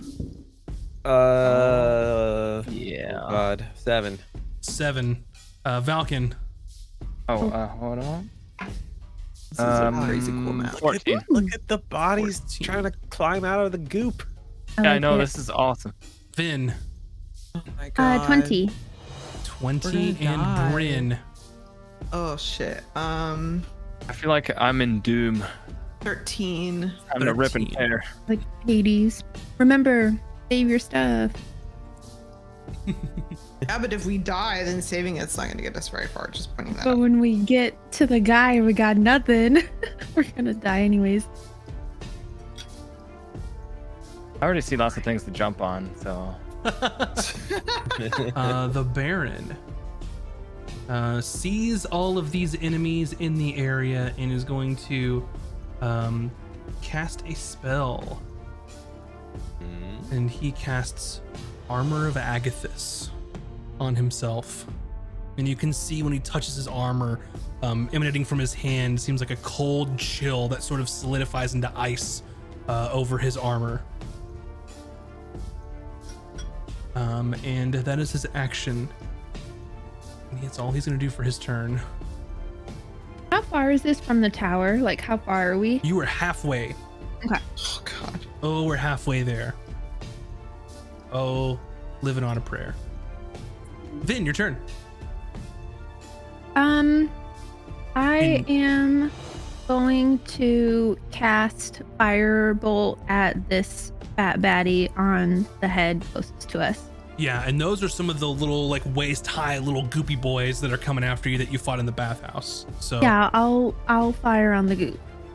go for it. Hold on. I have that blocking the way. 18. An 18 definitely hits.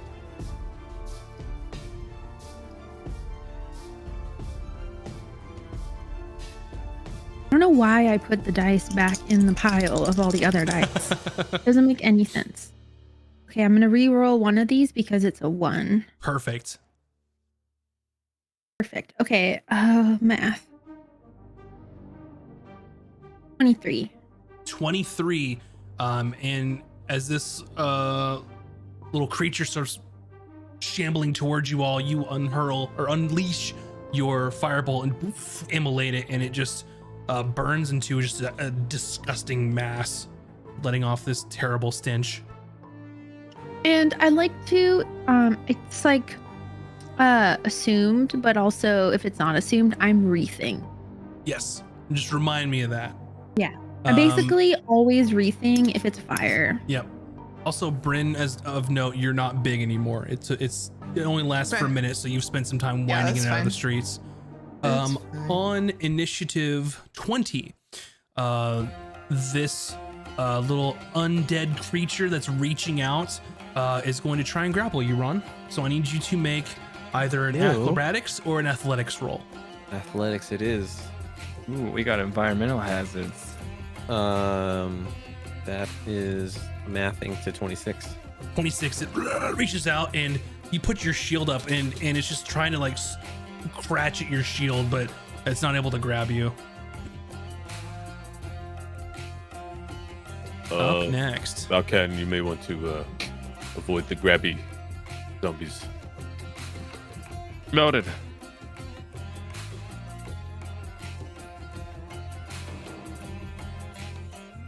This is my favorite song. It's a staple. It's been with us almost the whole campaign, right? Bop, I love it. This creature's going to fly.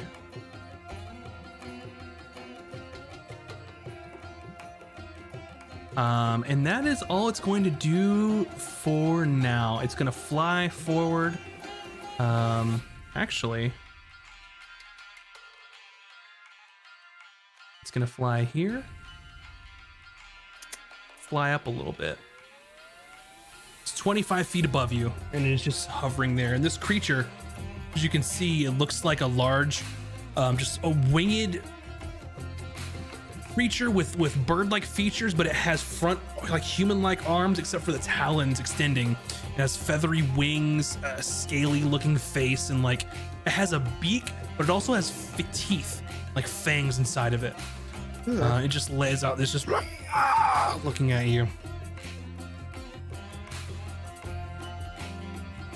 Up next is this creature, the one with the proboscis. It's supposed to be 20, not 23 max.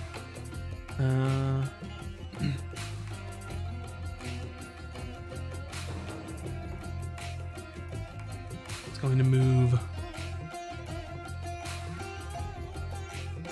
right here. It's 20 feet in the air above you. And I would like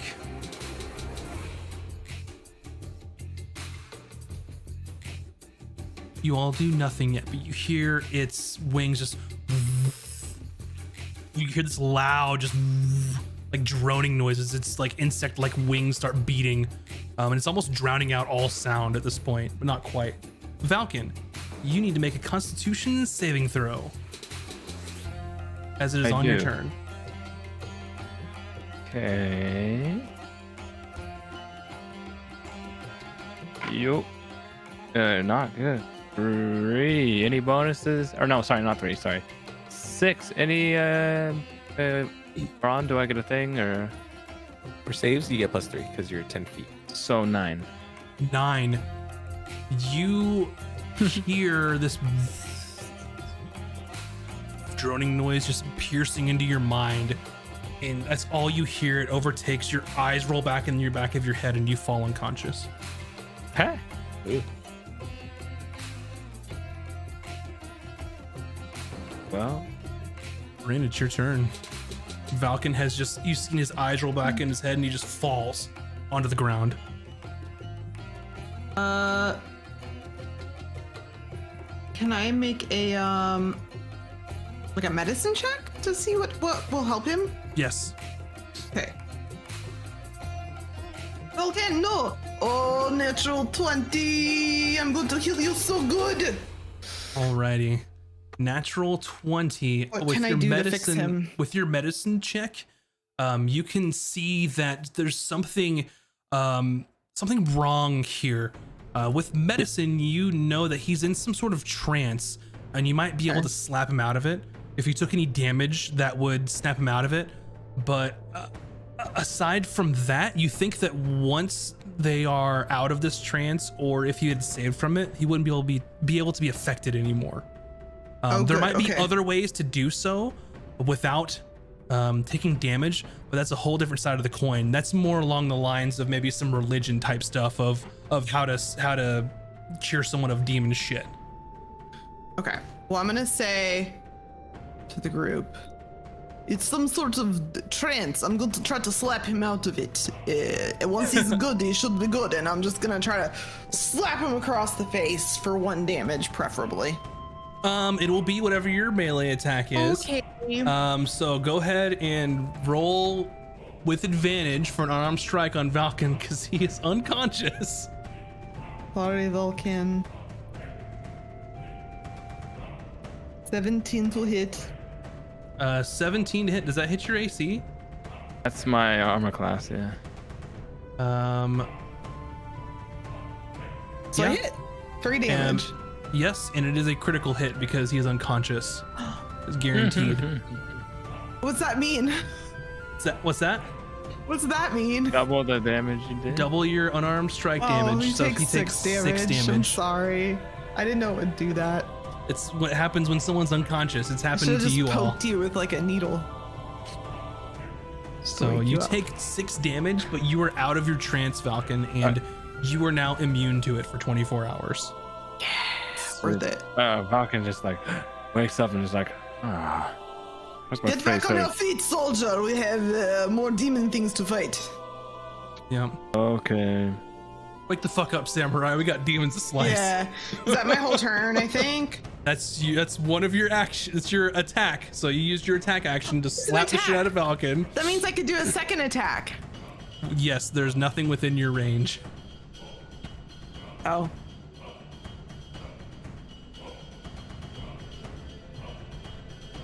could turn around and slap the Baron, though? I mean, if you wanted to, but Oh, well, Our that's my side. turn. That's my I'd like turn. to point out to the group and to the audience that I said there was another way. She just didn't know it. She chose to slap the shit out of Valken. I don't know what you're talking about. I'm actually gonna go Big Bryn. I'll step forward and bonus action Big Bryn. Okay. You big brain energy. Yeah. But I want to stay near Valken I'm gonna and put you Ron? there. Oops. it's fine as long as they're both within 5 feet of me, and I'm just gonna say, stay near me. Yep. Things are getting wacky because there's some height here, but also you have to make a Constitution or a saving throw as well. I should have done that before this started because I could have changed some Oh. things. Oh, what am I You doing? need to make a Constitution saving throw. Is this post slap? Kind of thing? I will say yes because I forgot until now. It's gonna be fine. I have a really good constitution. Unless you want it to be pre-slap, I'll let you decide, VS. Oh yeah. Yeah, if you didn't want to be slapped, we can basically undo that. What's your roll? Was 6 damage. I can heal you for What's your over 6 roll? damage. What's Bryn's roll? Math is hard. 22. Yeah, you're fine. You are immune to the demon, this insectoid demon from their drone. Of course I am. These things are stupid. Okay. This is why I eat only beets in the summer, and then mosquitoes will not bite you. I don't know. This creature is gonna wade through this little pool of blood here and come after you all. That's as far as they can move. Zunde.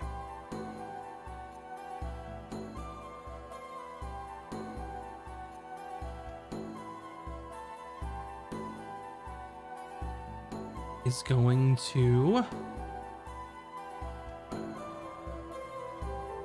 use her bonus action to change her shape.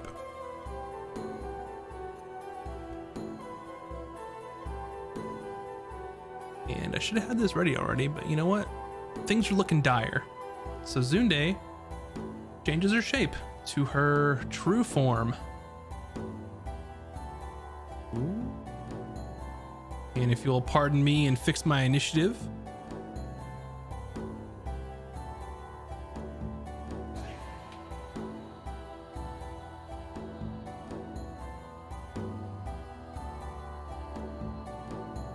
She took some damage earlier.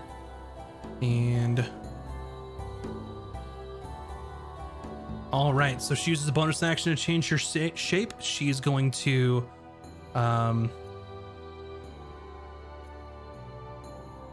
move over here to get out of the way. And she will use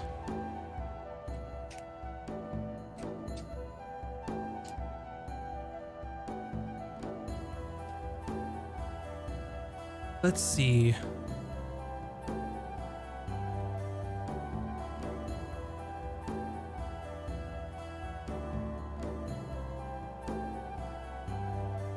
She's going to use her scintillating breath. It's her breath weapon. And she see her exhale just radiant light out of her mouth into a large cone. And these friends all need to make con saves. This one succeeds, fails, succeed. Okay.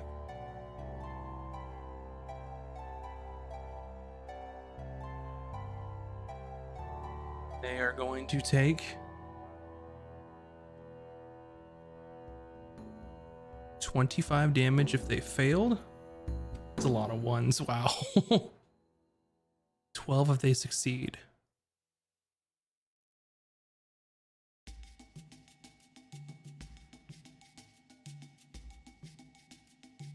So you can see the two small creatures just get blown away with like this crystalline light. And these two that saved take not quite as much, but she was trying to help clear the field for you all a bit and give you some room to work. But it looks like some of these demons are a little too strong. And she's a little tired, a little hurt. Up next, this demon which is humanoid shaped. And they're carrying a large, some sort of demonic looking great sword that's gnarled and twisted at the end and jagged. And they have large horns coming out of their head and fangs and some beast looking legs and feet with spikes coming out from their skin. And they are going to advance on you all. It's going to use this bonus action for aggressive, and it's going to move its speed towards an enemy that it can see. So that would be the group. I'm the largest. It's going to use its normal speed to get to here. And it is going to use the dash action.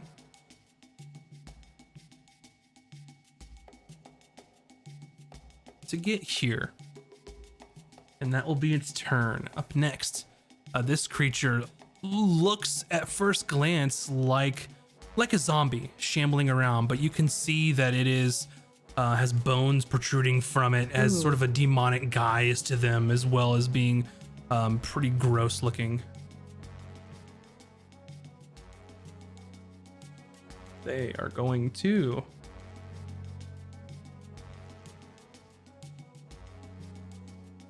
and you see as they looks like they're going to step forward into the blood, and they begin to hover across the water as they make their way over here. And they are going to cast a spell on you, Ron. I need you to make an intelligence save for me. Oh no. I believe in you. I believe in you. Sylvanas, please help Ron in this dire moment of need. Rare intelligence save. Shit. It's oh, thank God for my aura, but it's 6. 6. Okay. You see all around you. It's like your vision blinks and like you've missed the entire battle. All of your allies have fallen and you're standing on your own. And you think to yourself, I'm the hero. I have to do this. I need to save the rest of the world. And as you start to move forward to take on these demons, your allies begin to stand up as undead, and they try to assail you, and they try to kill you. So you are under the effects of phantasmal force. No. That's what that does.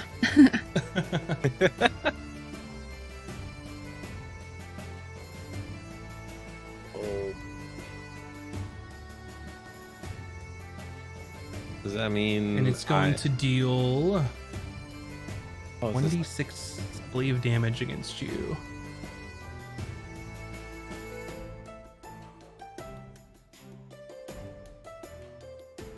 So you take 5 psychic damage. Okay. This is one of those spells that I have to read a whole lot because it does a lot of stuff. When you round down for resistance, am I taking 2 or 3? You would take 2. Okay. Yes. Half rounded down, yeah.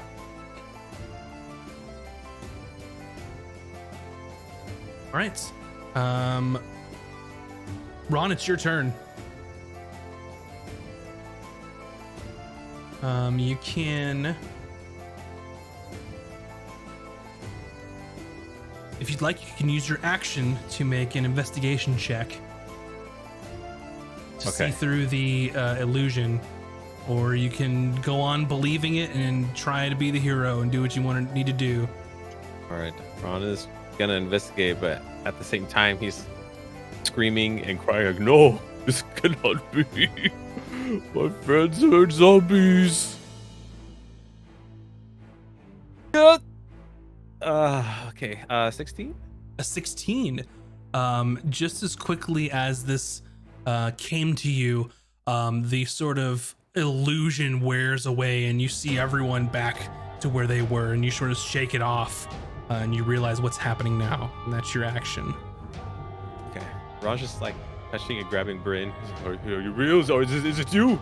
Bryn? Dwayne, get off of me. We're in the middle of a fight. Alright, not zombie. Not zombie. Slap Ron Alright. too. No, I'm just kidding. We're slapping everybody. I'm just gonna slap This everybody. Creature's gonna dash their way down here to get into the action. Up next is the Baron,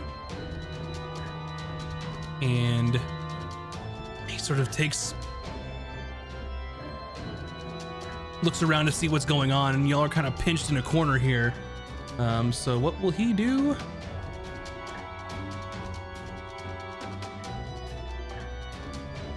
He is going to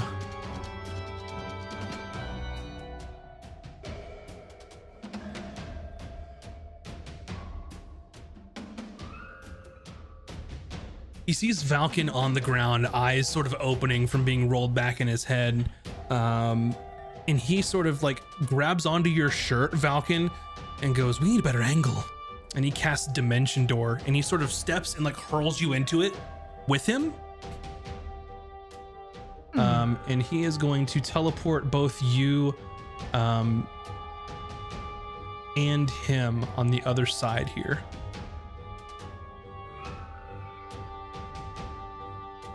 And sort of pulls you out from the middle of the fray to help them do a little bit of flanking action instead of all getting pushed back into this corner. And that's going to be his action. You are prone and you are in icky blood pool, but Yeah. Cool.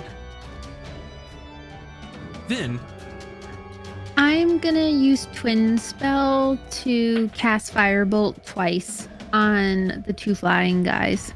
okay, go for it.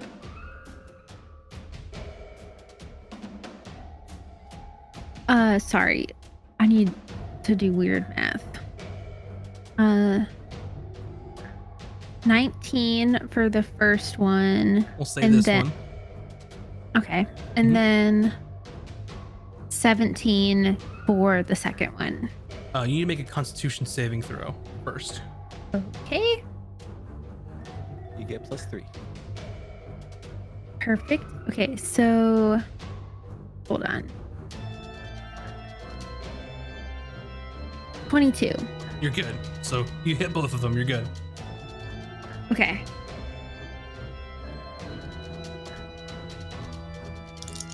It's like the weird numbers that give me the hardest time with math, even though they're like little numbers. Yeah. I don't get it. Just my I brain. know exactly doesn't- what you mean. Like like- some numbers are just weird when you think Yeah. about adding and subtracting. I'm totally with you there. Okay, one of these is a 1, so I'm gonna re-roll it. Cool. 13 for one of them, I'll take that as the first one. and 19 for the second one. Very nice. Dealing some blows to these flying enemies, and they're not too happy about it. Anything else you'd like to do on your turn? No. I'm gonna stay close to the folk. Okay. Up next is this demonic bird creature. And then they let out a stunning screech. You just hear "Ah!" across, echoing all the way through the courtyard. I need. Let's see. They will lower down for this. Should have mentioned that. That's not what I wanted to do, but that's okay. We'll take it. Nope. Aw, I would man. like for you all. That's gonna be Bryn and Ron and Vin. Actually, yeah, that's everybody to make a con saving throw. +3 for those around me.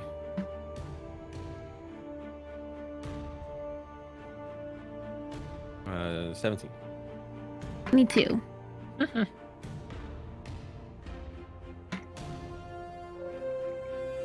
5. 19. Wait, I thought you didn't need to roll, Valken. Oh no, wait. He said What everybody. was it? yeah. Con? Everybody, yeah, con. Oh, I misheard. Way over 20. 27. Gotcha. In an interesting play here, as the Baron grabs you and tries to help and get another angle, this stunning screech stuns both you and the Baron until the end of the Vrock's next turn. To the end of its next turn. Yes, so it works like your stunning strike does. Ouch. And that's their action. Up next is this little bug. I say little, this thing's It's not giant ass little. bug. Like we're in Grounded. No, shudder. It is going to fly down by 10 feet to get within range of Big Bryn, and its proboscis is going to pierce out into I don't you. like that word. And it hits a 20 against your AC, That'll hit. which hits. And you are going to take. But I'm gonna use a. Oh, well, you already told me the number, which you weren't supposed to do. Oh, okay.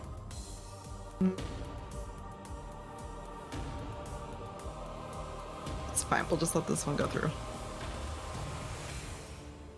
No, because my turn's coming up soon and I want to use it. So too bad. I'm using it. I'm gonna add 2 to that. Did that do it? Yeah. Not Then 2. then it will miss. Okay. Because it rolled That's my against your reaction. AC. That's my reaction, though. That's your reaction, yes, remember. Good thing, because it seems like that this proboscis is, from a large creature, looks about the size of like a railroad spike going into you. Ooh, I don't want that. I don't think anybody wants that. But Valken, sorry buddy, you're stunned. Bryn, it's your turn. You have this guy next to you, and then this one's within your reach. Okay. The one next to me. I'm gonna just attack it with my spear. The little one right here. No, you said the 10-foot one's within my reach, right? Yeah, the bug one. Yeah, that one, the bug one. I hate those guys. I hate them. Okay, yeah. Let him have it. I want you to stop saying proboscis or whatever, so I'm gonna kill it. That's gonna be a 24. Valid. That hits. And they're gonna take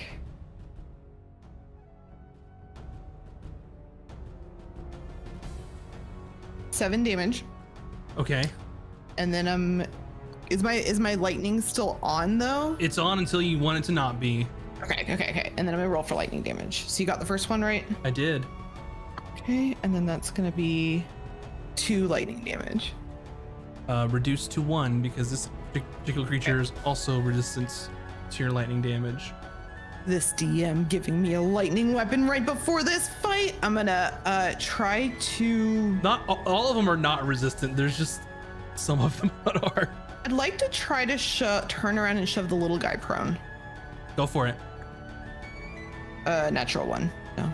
Okay. You say a I'm gonna little turn guy, around- but they're normal sized, like a normal sized demon. Little but to yeah. me. Little to you. And yeah, then they I'm succeed gonna to turn you. around and attack the 10-foot guy again with my Okay. second attack.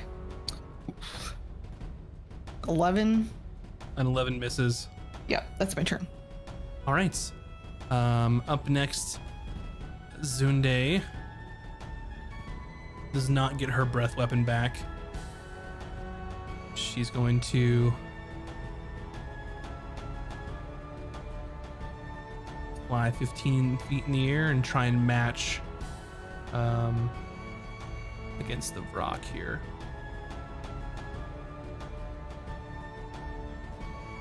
She's going to try and hit it.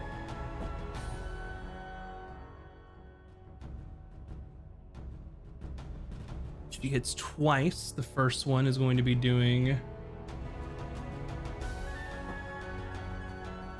11 damage. And the second one,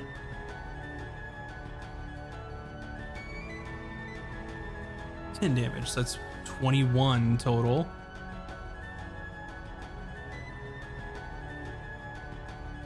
There we go. So you see her, she flies in the air, flies over to the rock, bites it, and then claws it with one of her claws. Up next, the Tanaruk is going to swing at you, Bryn. I'll let this one. I'm not going to use my reaction for this one.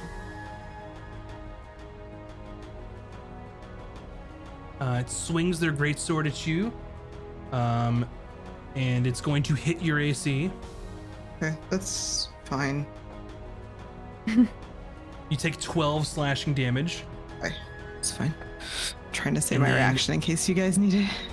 And then it bites you with its sort of long fanged teeth.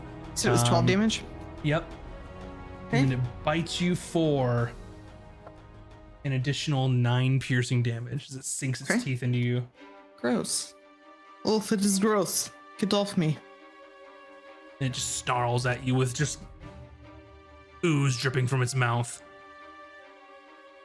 Up next is the Daibuk. And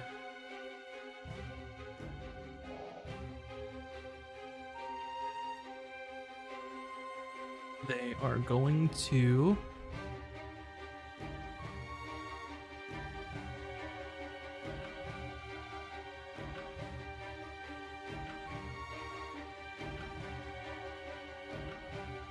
make an attack, one at you, one at the Baron, with advantage since you are all stunned.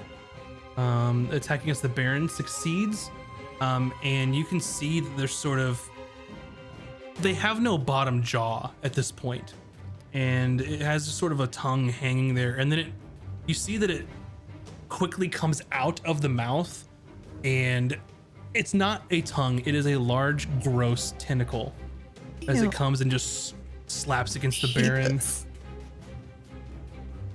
Demon Jaw, they ain't fun. And the Baron takes 13 necrotic damage.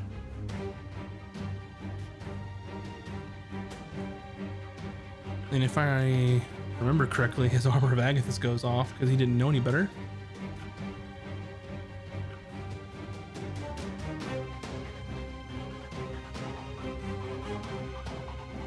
And that guy takes 25 damage. And then it strikes you, Falcon. And it's a natural 20.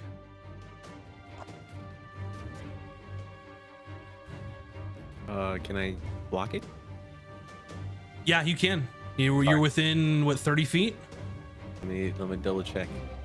Yes, exactly. I do it. Okay, Falcon, you take 10 necrotic damage instead. Okay. And they are going to fly this direction. And y'all are stunned, so can't do anything about it. End of their turn, y'all are no longer stunned.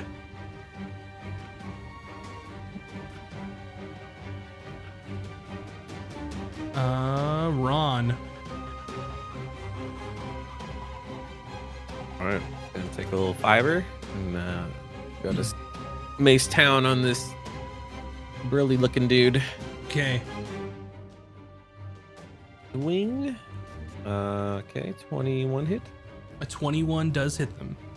All right, first attack does 18 damage. 18 damage. It is radiant damage. Thanks to improved smite. They take the hit, look to you, and snarl at you, and then they use their reaction to swing their greatsword at you. Oh, And that is going to be 24 to hit. yes. You will take 16 slashing damage. Yikes. Ron screams back. Oh! With his mace. 22 hits. So Ron's gonna smite. Go for it. Right. 9, 14, 17, 20 damage. 20 damage, and that staggers them back a little bit. They're looking a little beat up from that one. And that is all. Gotcha. Next, this little guy is going to make it here and then swing at Valken, because unfortunately he's still prone. He didn't get a chance to get up. But they miss with advantage. Wow. Top of the round. The little grabby arm that's underneath you, Bryn, I need you to make either a deck or an acrobatics or athletics check. And then the Baron will need to do the same. And the Baron gets grappled by this thing and is holding on to him. Doesn't do any damage, but he can't go anywhere. 14. You are also grappled. Do I get +3 from Ron? No, this is a skill check. The skill check, not a save. Okay. Correct. So you were also grappled. You cannot. Ooh, you actually, can spin. I'm Big Bryn. So actually, 1 second. I think I have advantage on strength checks and saving throws. Yeah, I believe you Let do. me roll again. That did not help. Just kidding. So both you and the Baron are grappled. You cannot move, but you can spend your action to try and break free if you want to do that. Okay. So the Baron says, "Fuck that," and is going to just sink his glaive into this guy right here. And it's 25 to hit. Does 12 damage and just cleaves this little blobby boy back into the whence they came. Looks down at Valken. He's like, "Get up!" Jeez. I'm sorry. You could have stood me up. I was gonna say, he's the one that dragged you over there in the first place. Vin, it is your turn. Of the two flying creatures, who looks like the most hurt to me? They're both about the same hurt. They both look fine. Oh, they look fine. Yeah. Rude. Okay. I am going to hit. I think it's still better. Okay, I'm gonna do a firebolt again. Okay. Against which one? I'll do the right one. Go for it. 29. That hits.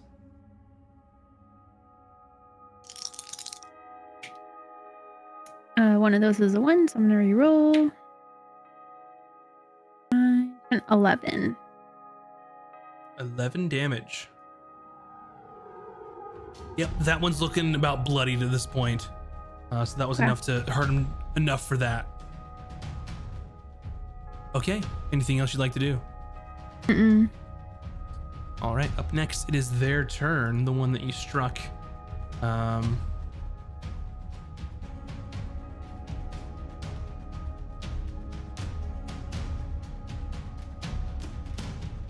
It's just going to fly down right here, be 5 feet in the air, and it is going to take a beak attack and a talon attack against you, Vin. The beak is a 17, which I believe hits you. You take 14 piercing damage. Is this a melee attack? Yes, it is. I get to roll a breathy thingy against Do it. it. And then I want to do something else too, but let me do that. Hold on, where is it so I can make sure I'm rolling the right die? There's so much stuff now. A D4. A D4. That's what it is. 4.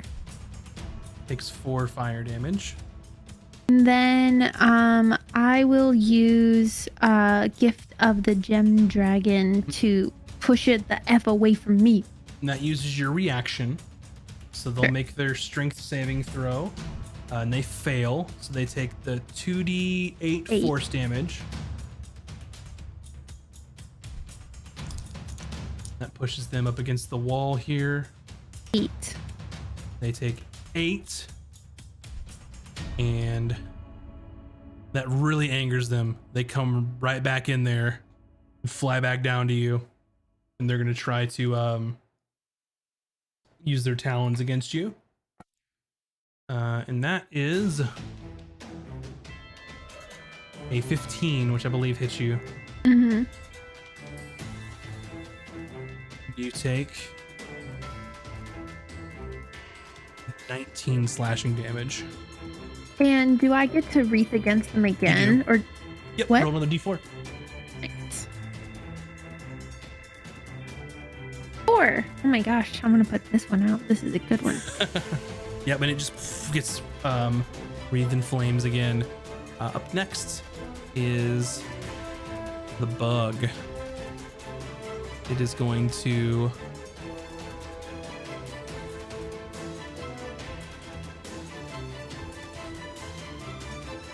fly down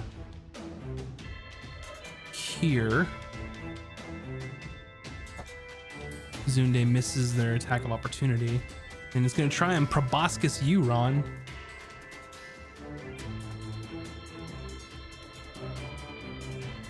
It's a natural 20.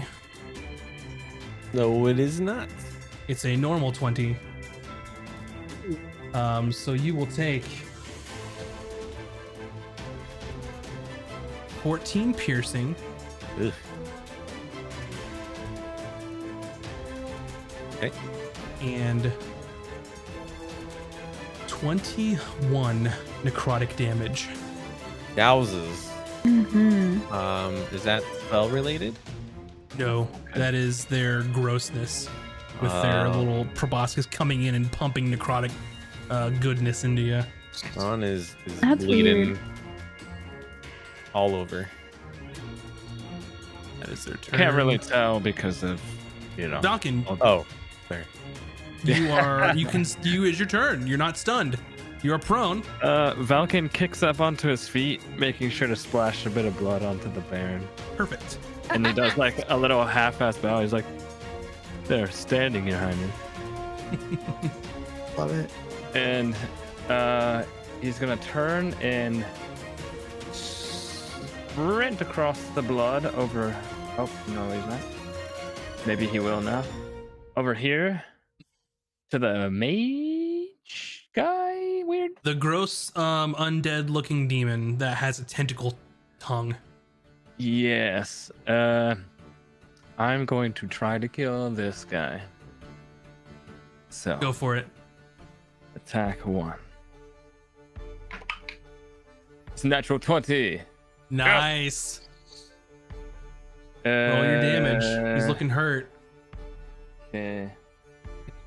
Let me make sure I got the right ones. Yeah.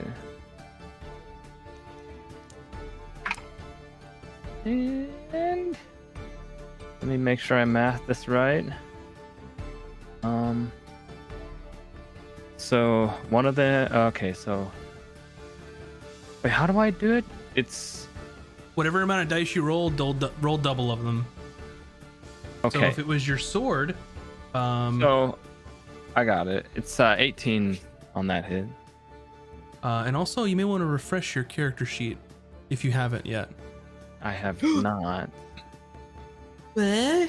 What does that mean? Wait.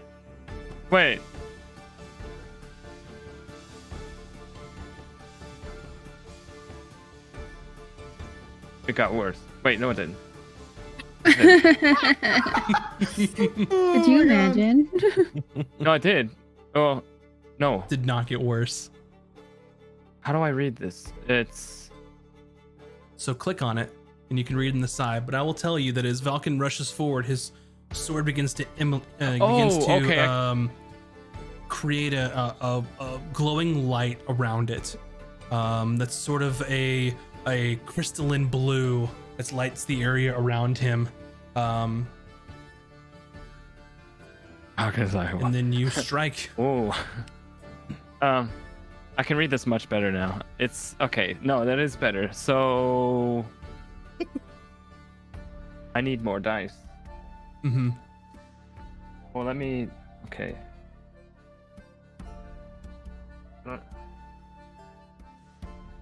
Make sure these are the same. No. Okay. And to answer your question, the extra damage does apply to this creature.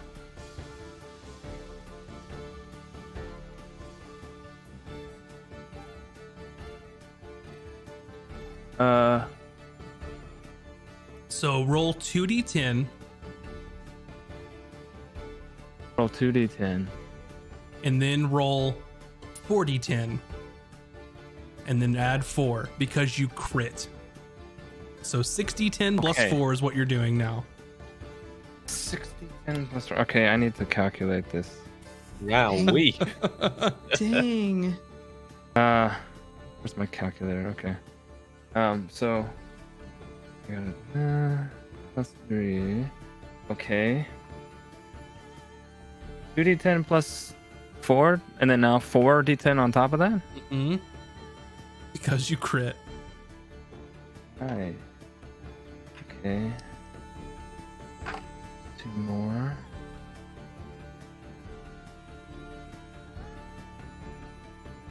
Last one. Wait. No. There.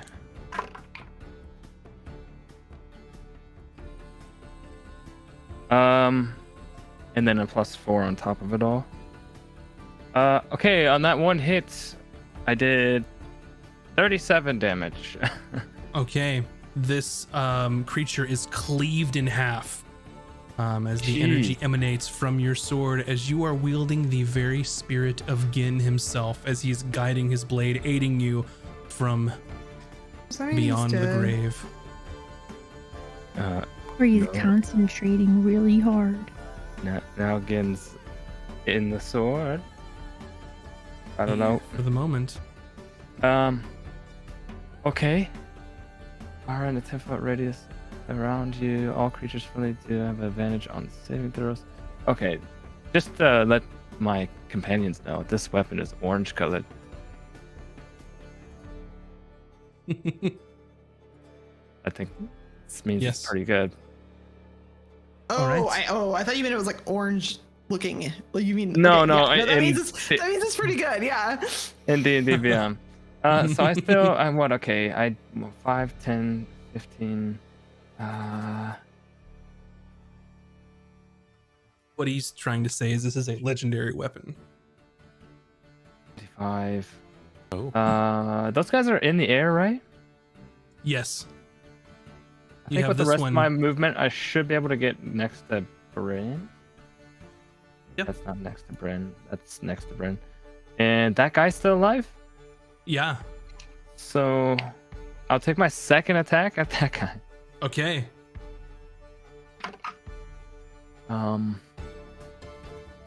So that's 16 plus 9. That hits. Okay. Is it always? It's only 2d10 if it's against a fiend or undead. Mm-mm. And they are. That works for me.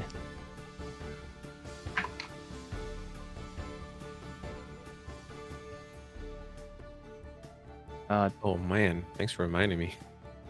That these are all fiends and undead. Well, Smite's gonna do so much more. So was a pretty low roll. You add +8, by the way, not +4. I had to check it because it's your dedicated weapon as a monk. Monk shit, so. So that's a little better than 6 plus 8, 14 damage on that. And that was 40-10 total. No, that was 2d10. Okay, 2d10 plus another d10 plus 8. So your sword does a d10. If they are fiends or undead, they do extra damage, of which these are fiends because they're demons. Oh, I thought, okay. If I have one more roll then. Mm-hmm. It's okay, we're learning new stuff. Add another 6 damage to that. So what was your total?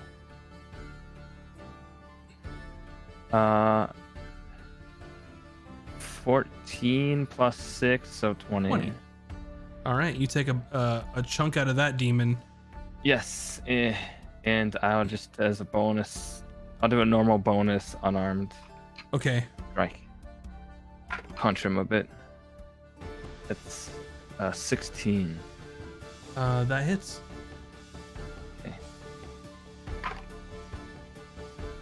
That is 12 damage. Alrighty. They're looking pretty hurt now. Oh man, this is cool. Bryn, and you see this pale blue glow off of his weapon that almost matches the color of his garb from his school, emanating around you all. I don't have time to deal with whatever that is. Okay, and I'm gonna turn around and I'm gonna stab the bug that's plus 5 feet, the one behind me, with my. The bug or the bird? The bird. Okay. But I'm gonna use.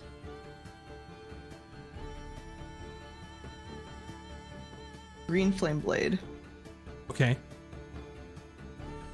None of their enemies are within 5 feet of them, though. It's not? Oh. No. Just kidding.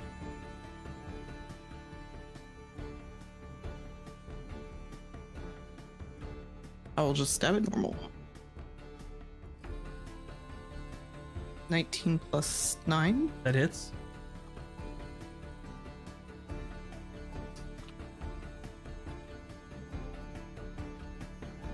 Sorry. 9 damage. That's plus your lightning. No. Then plus 4 from Big Bryn. Okay. Now I do lightning. 5 lightning damage. Gotcha. How's Alrighty. that bird looking? Pretty hurt. Okay, then I'm going to. Can I attempt to knock it prone even though it's flying? Can I just attempt to like shield bash it down? Absolutely. I'll do a little like pile driver action. Mm-hmm.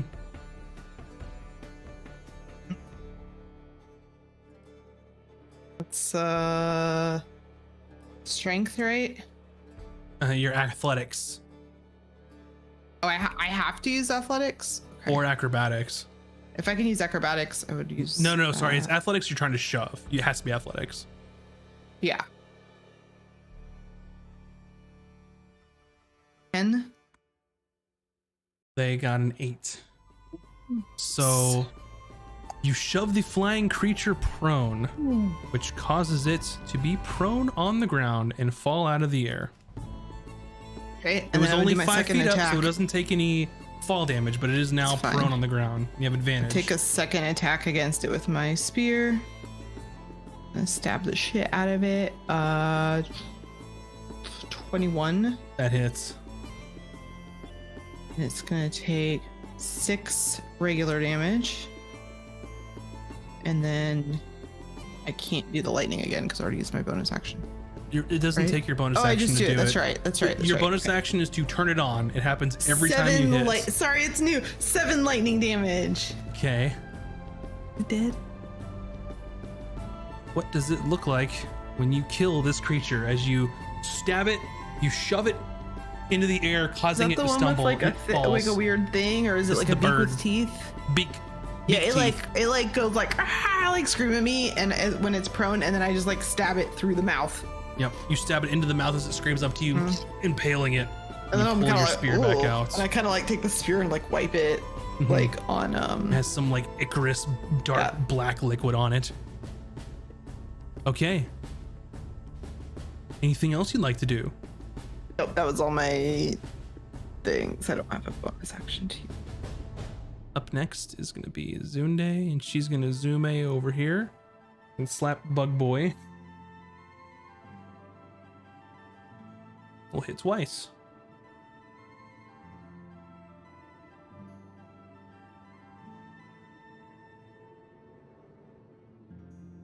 First attack is with her claws. Does 12 damage. The next one was with her bite. Does 19 damage. She takes a bite out of demon here. Now it's looking hurt.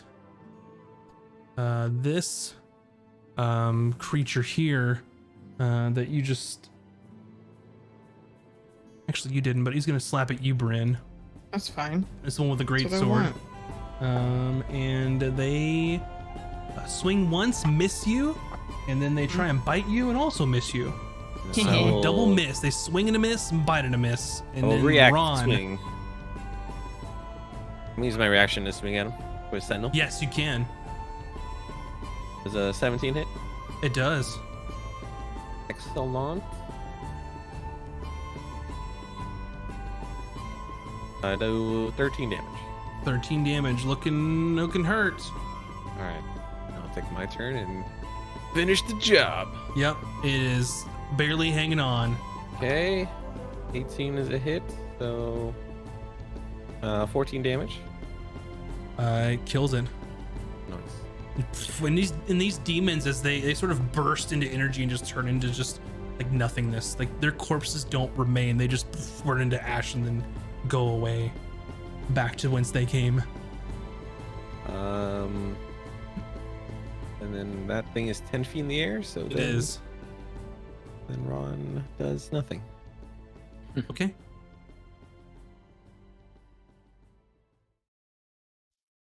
Up next is the Baron. He will Eldritch Blast.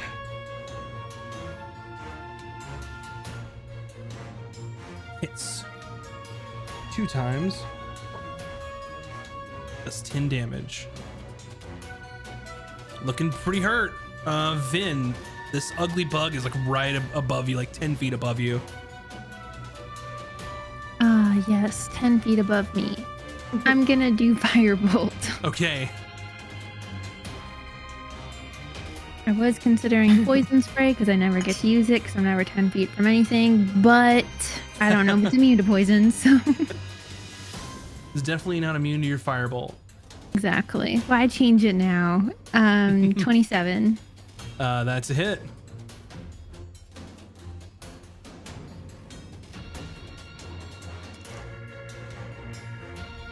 All right, I get to re-roll the 1. That's a handy feature. Nice. 18. 18. What does it look like when you kill this last demon on the field? What's the sound it makes? I go, ha! At it. How do you like them apples? Oh my god. And you Bryn had a heart attack let just out then. this from deep in your gut, this guttural screech at this nasty demon bug, and it looks over to you, and as it looks over, a firebolt just slams it right into one of its compound eyes, and it falls and goes into nothingness. Juices. And what's really funny that you mentioned poison spray and decided against it, because out of all the enemies, that one was immune to poison. Heck yeah. Hey, she sensed it. I'm like, listen, why change it now? That's amazing. So you all are here in this square, the arms reaching out to you as you're trying to make your way through. What is the plan of action now? Oh, we need to get to the tower. Ron still. could use a drink. Oh yeah, sure. Here, this will be all I got for you before we rest. You know, this healing How tonic. much That's time just are how you it works. spending doing this? 6 seconds. Okay. I'll say yeah. It's literally just I uncork it and he drinks it. So Okay. you're gonna get. I'll put it in chat. It's actually way easier for me. Mm-hmm. And we move. Oh, where do we go? Not squeal. And he's like, to that fucking thing, and points at the big tower. Okay, About halfway across the city. let's get to it. Alrighty. And then Zunde turns back into her other self, her halfling self, to try and not be as conspicuous as a giant ass fucking dragon walking around. Can I use my divine, what's it called, harness as we run there? Your divine. Divine power harness. Mhm. Harness divine power to regain some spell slots. You can. All right. Is that you can just do it whenever it takes an action? Yeah, it's a bonus action. Bonus action? Yeah, you can do that. I would like the group to make another group stealth check as you make your way through the city. So, you said this sword. I kind of missed your description of it. You said it's glowing blue when it's out. It's like a glowing blue when it is unsheathed and it matches the color that you wear of your garb from your school. Oh, okay.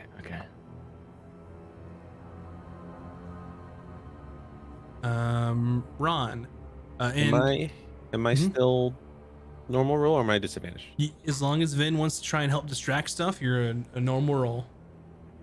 Yeah, no, I'm gonna continue to like pew pew with my Yep. thing around corners. And you can see as you set it off with this wand and it shoots the pyrotechnics, you can see demons that are like feasting on people look around and like take off in that direction. And these people that they were feasting upon get up as zombies and start shambling around. You can see that this incursion was so rapid and violent that they're losing. There's no way that the populace can push these things out. It's a losing battle at this point. But all right, what's your stealth roll, Ron? 12. Bryn? 16. Vin? 18. Valken? 1. Oh boy. Not. Well, what's the total? Oh, 6. Okay. How you gonna be like 1, bro? I rolled a 1. Yeah, but there's plussings. There's always plussings. There's always Is plussings. there though?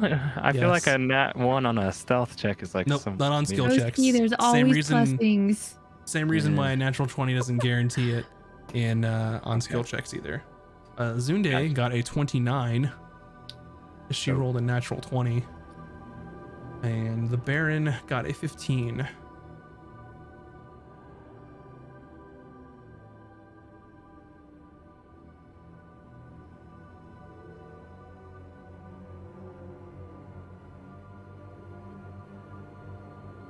Okay.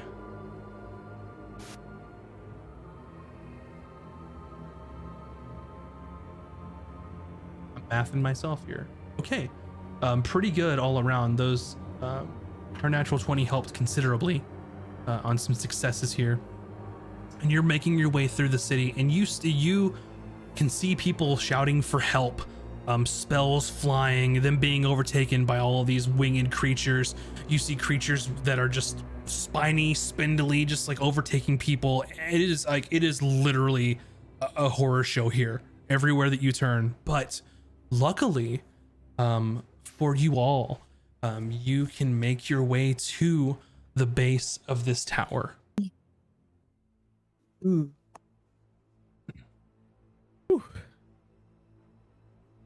So you are at the base of said tower.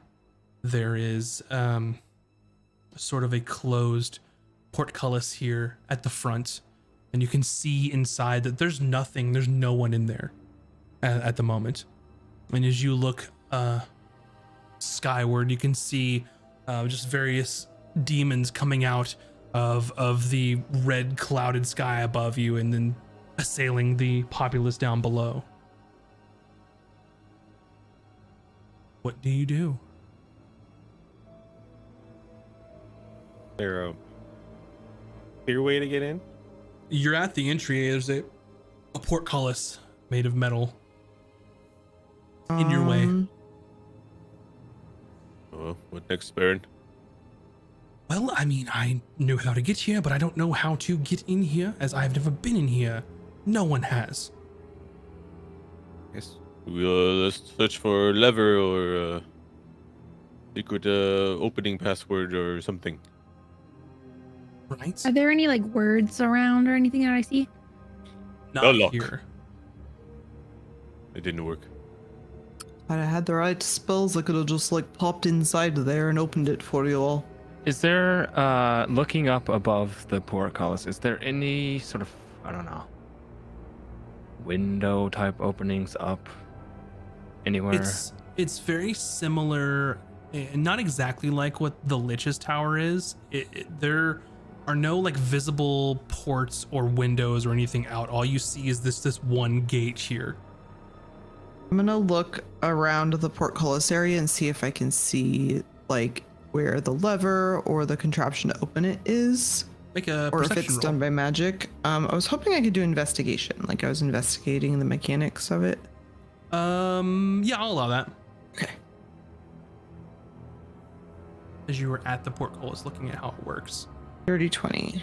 Dirty 20. There is, you can see as you peer your head, looking at it, looking around, there is a button on the other side, on the inside. Oh, I see the button. It's right there. Vin, can you use your tiny hand? Oh, yeah, you have tiny hand to press button? Yeah, I use my mage hand to do it. Vin's Gotcha. tiny hand spell. Is that Yeah. the I wish name I of it? had a little Tiny tiny hand. It'd be like, Ben's beep, beep.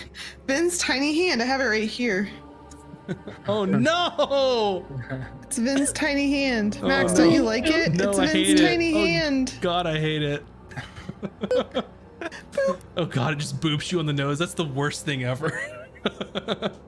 Yeah, so you look through and you can see, and it presses onto it, and you hear, and then the portcullis just Yes. opens. Teamwork. And you can see that there's just sort of a large foyer area here, and there's nothing inside. Wait before we go in. Is there anything, etchings, markings, raised tiles, anything that looks like it could be a trap before we go in? Make a Anything that looks perception check. worn too. Little holes in the wall, maybe. Perception, you say? Mm-hmm. Oh, I'm making a perception as well. I rolled really well. Go for it. That's a 21 for me. It's a 22 for me. This area seems relatively safe. In fact, with that roll, as you're looking, you don't see anything out of the ordinary here, and then you realize if you're to close that door behind you, this might be a decent area to take a breather if you wanted to. I don't see I don't anything need that to. looks threatening here. What about you, Vin? Nothing? Mm-mm. Hmm. All right, let's. What are we waiting for? Make sure we close the gate when we go through. I think so. I might suggest that maybe we close it. I mean, found the button and all, that maybe something doesn't come in behind us, perhaps? Unless you're confident about this, but this is a powerful Archmage's tower, and I'm not exactly sure what lies ahead. And I'd rather not worry about what is behind. Well, feel free. The button's there. He just hits it with his fist when it closes. You need to rest for a few minutes, catch your breath. I mean, I wouldn't mind. Anyone else need a quick breather before we Yeah, move I onward? can. Yeah, I I can can- use Time is that. of the essence. Short but rest. if- I could definitely, Yeah, okay. Yeah. All right. spend a bit of my energy in this couple fights. And if Okay. a short rest due to another perk I have, I get my sorcery points back. There you go. Short rest. I'm So gonna the do some Baron- hit die. Yep, all of you can take a short rest and gain whatever things that you normally would from that. The Baron's gonna spend some hit die. Same.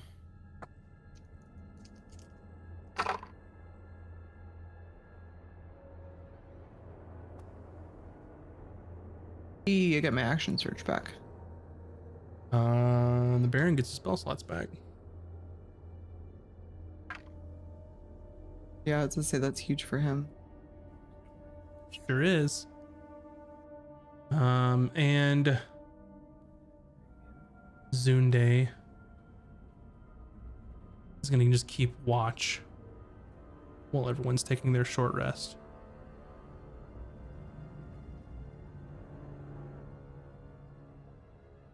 All right. Anything you all want to do or say?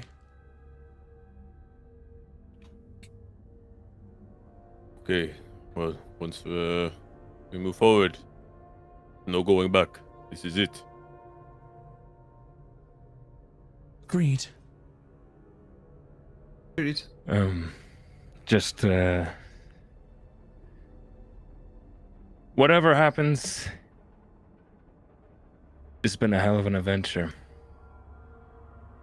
We will probably all die, but I hope that you all get to the afterlife you wish for, and I know that you lived a good life, so. Oh, I mean, we're totally going to make it. Is that what I'm supposed to say, Ron? Ron just kind of stands there, then grabs all three of them and like picks them up. Ron loves you all so much. Okay. Ron, you're getting us all soggy. Oh, sorry. It's okay, I understand.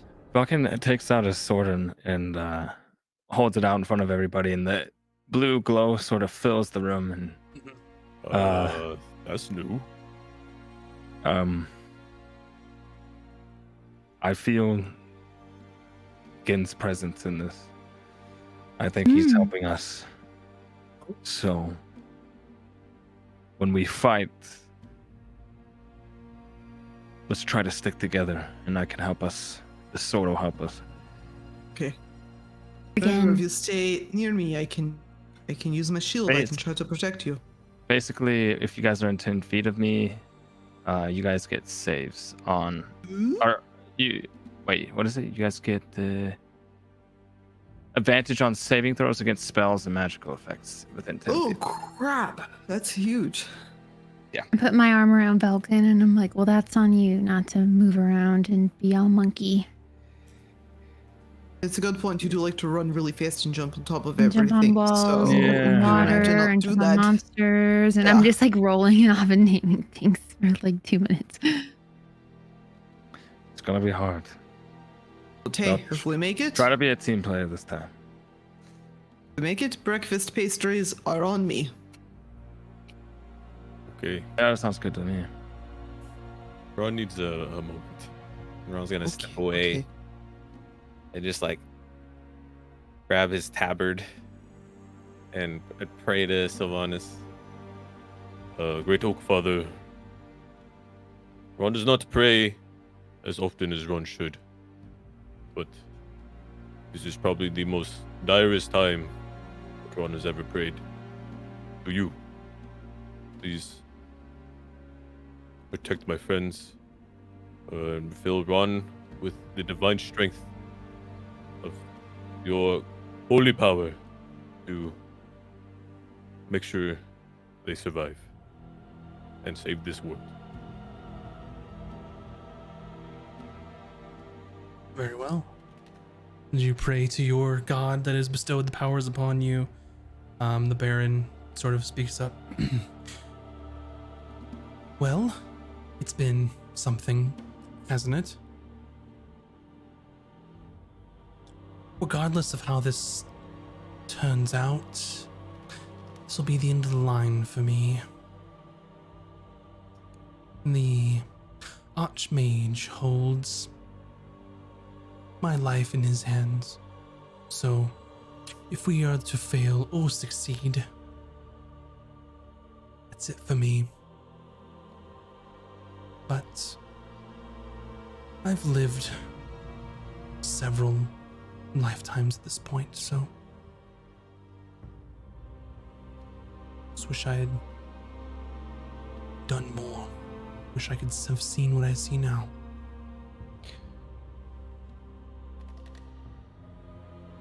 What matters is the time that you have left. You use it wisely and you use it well. And how you want to have people remember you in your final moments. Well, you'll be the only ones to see what happens to me in my final moments, so if you survive, then you can tell or spin whatever tale you'd like.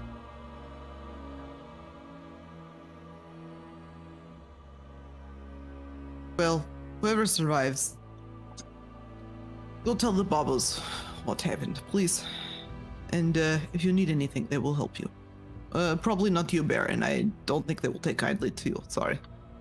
I'm not making this out alive or unalive. Just on the off chance, didn't want you to show up and then get killed like a second time, you know. sort of a thing. Okay, and then Ron brings out a water skin or whatever we have left for drinks, and all right, a toast to sweet justice. If this is to be our last fight, let's make it a good one. Oh, Velkin, I think this can call for your jug of weirdo.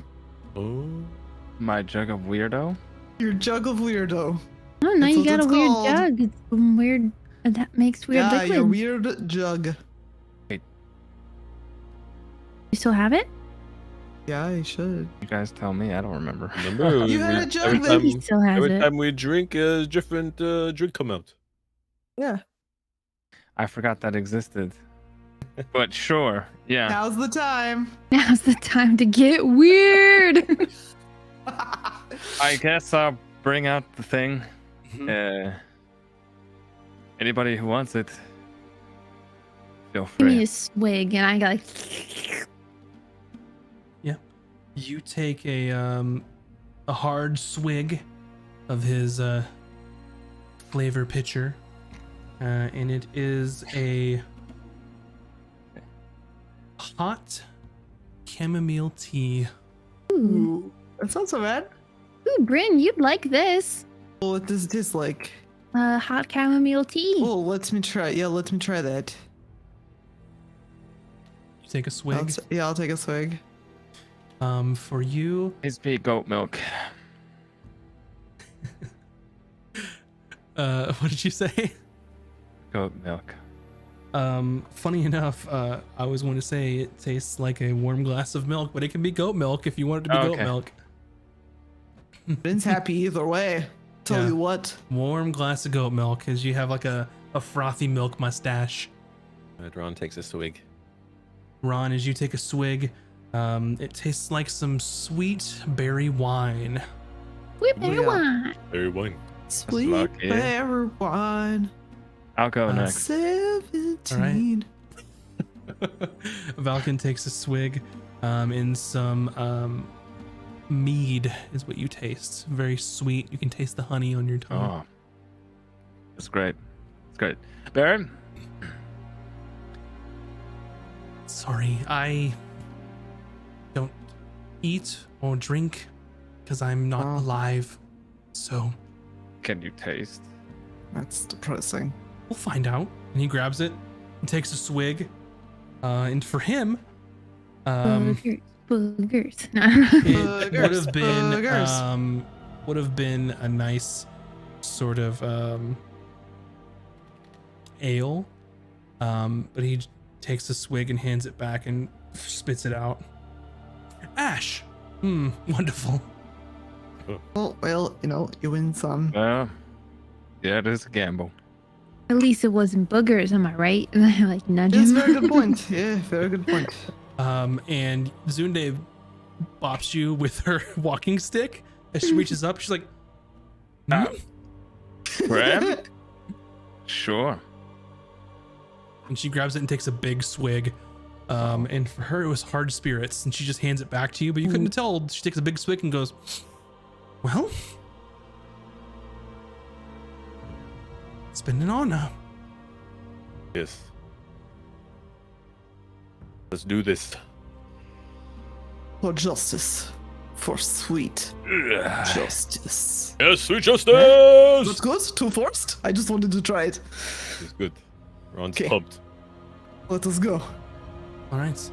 And as you walk further into the inner sanctum of this tower, it is oddly empty. There's no attendants, no demons, no mages. You just hear your quiet footsteps echoing across the floor, and you make it to a chamber, and you can see that what should be some sort of bridge is broken into dozens of square pieces of stone with runes inscribed on them. And there is a low fog down below what appears to be 10 foot, maybe 20, sort of opening underneath this floating bridge. And it gives off an acrid smell as you enter into that chamber and see.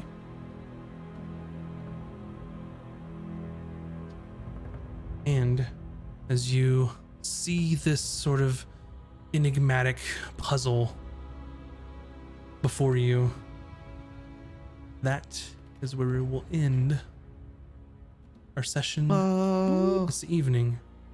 Mm-mm. And you all will see what that looks like next time. So I'd like to thank everyone here for watching and sticking with us over thank you so much. the internet sillies. And I will say that we're not going to be here next week, so you have to wait 2 whole weeks Suspense. to see what could potentially be the final episodes of the campaign. So I need to mark that on my calendar because I forgot. you forgot Not what? next week, the following week, final episode. Potentially depends Write on what it down. happens. So I mean, we're just gonna run in there and blast them. So. Leroy Jenkins. Yeah. So yeah, I could see potentially maybe 1 or 2 episodes left. So we're getting there.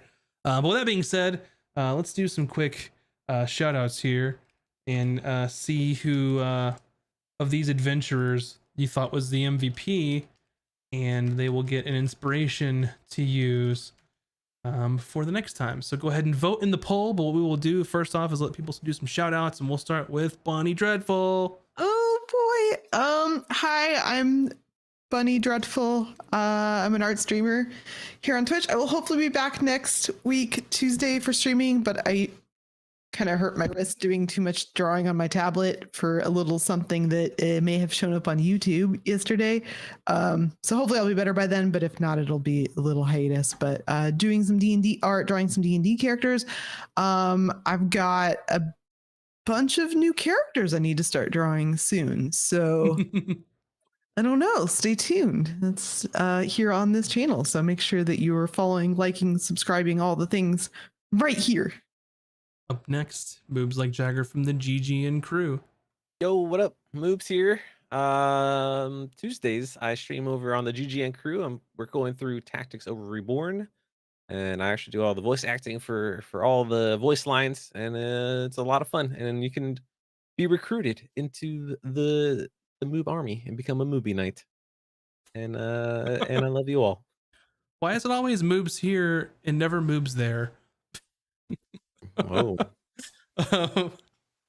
Up next is Virtual Spectre. Hi. I do content here on Twitch as well. I'm a variety streamer. Play a lot of RPGs, action games, adventure games, whatever.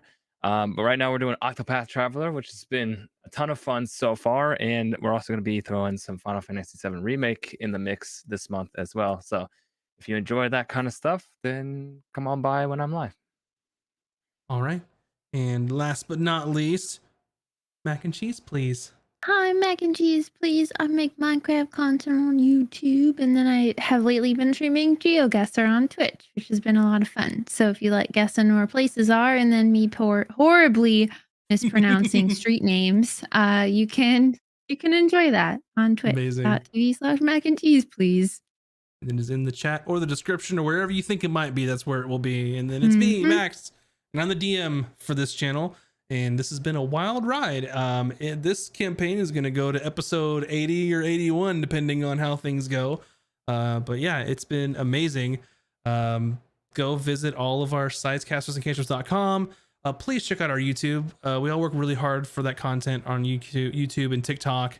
And it does help us. Every like, every sub. It really helps. Thank you so much for doing that for us. And I appreciate it. With that being said, I will reiterate these things again. February 24th, the Maw of Many Worlds. Let me get my list back up so I don't fuck this up. March 3rd, Hot Gnome Summer. March 10th, City of Terror. March 31st, Ron's Dreamy One Shot.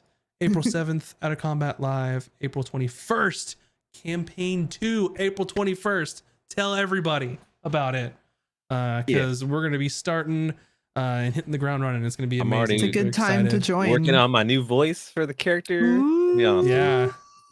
Oh, I I I need to already do know. that. I already know what my character looks like and how they sound. I did Perfect. the art. Sure, mine.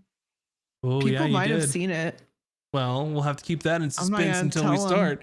where it But was, but they might have thanks- seen it before. Yeah. Thanks so much. I appreciate you all. Pet cute animals, do donuts, not drugs. Ron gets inspo. And Ron gets inspiration. Thank you. Yeah, You won. Thank you, Chad. He's gonna need that Yeah. to keep us alive. And yeah, He's we gonna will need that to see- resurrect one of us. We will see you all not next Friday, but the 27th.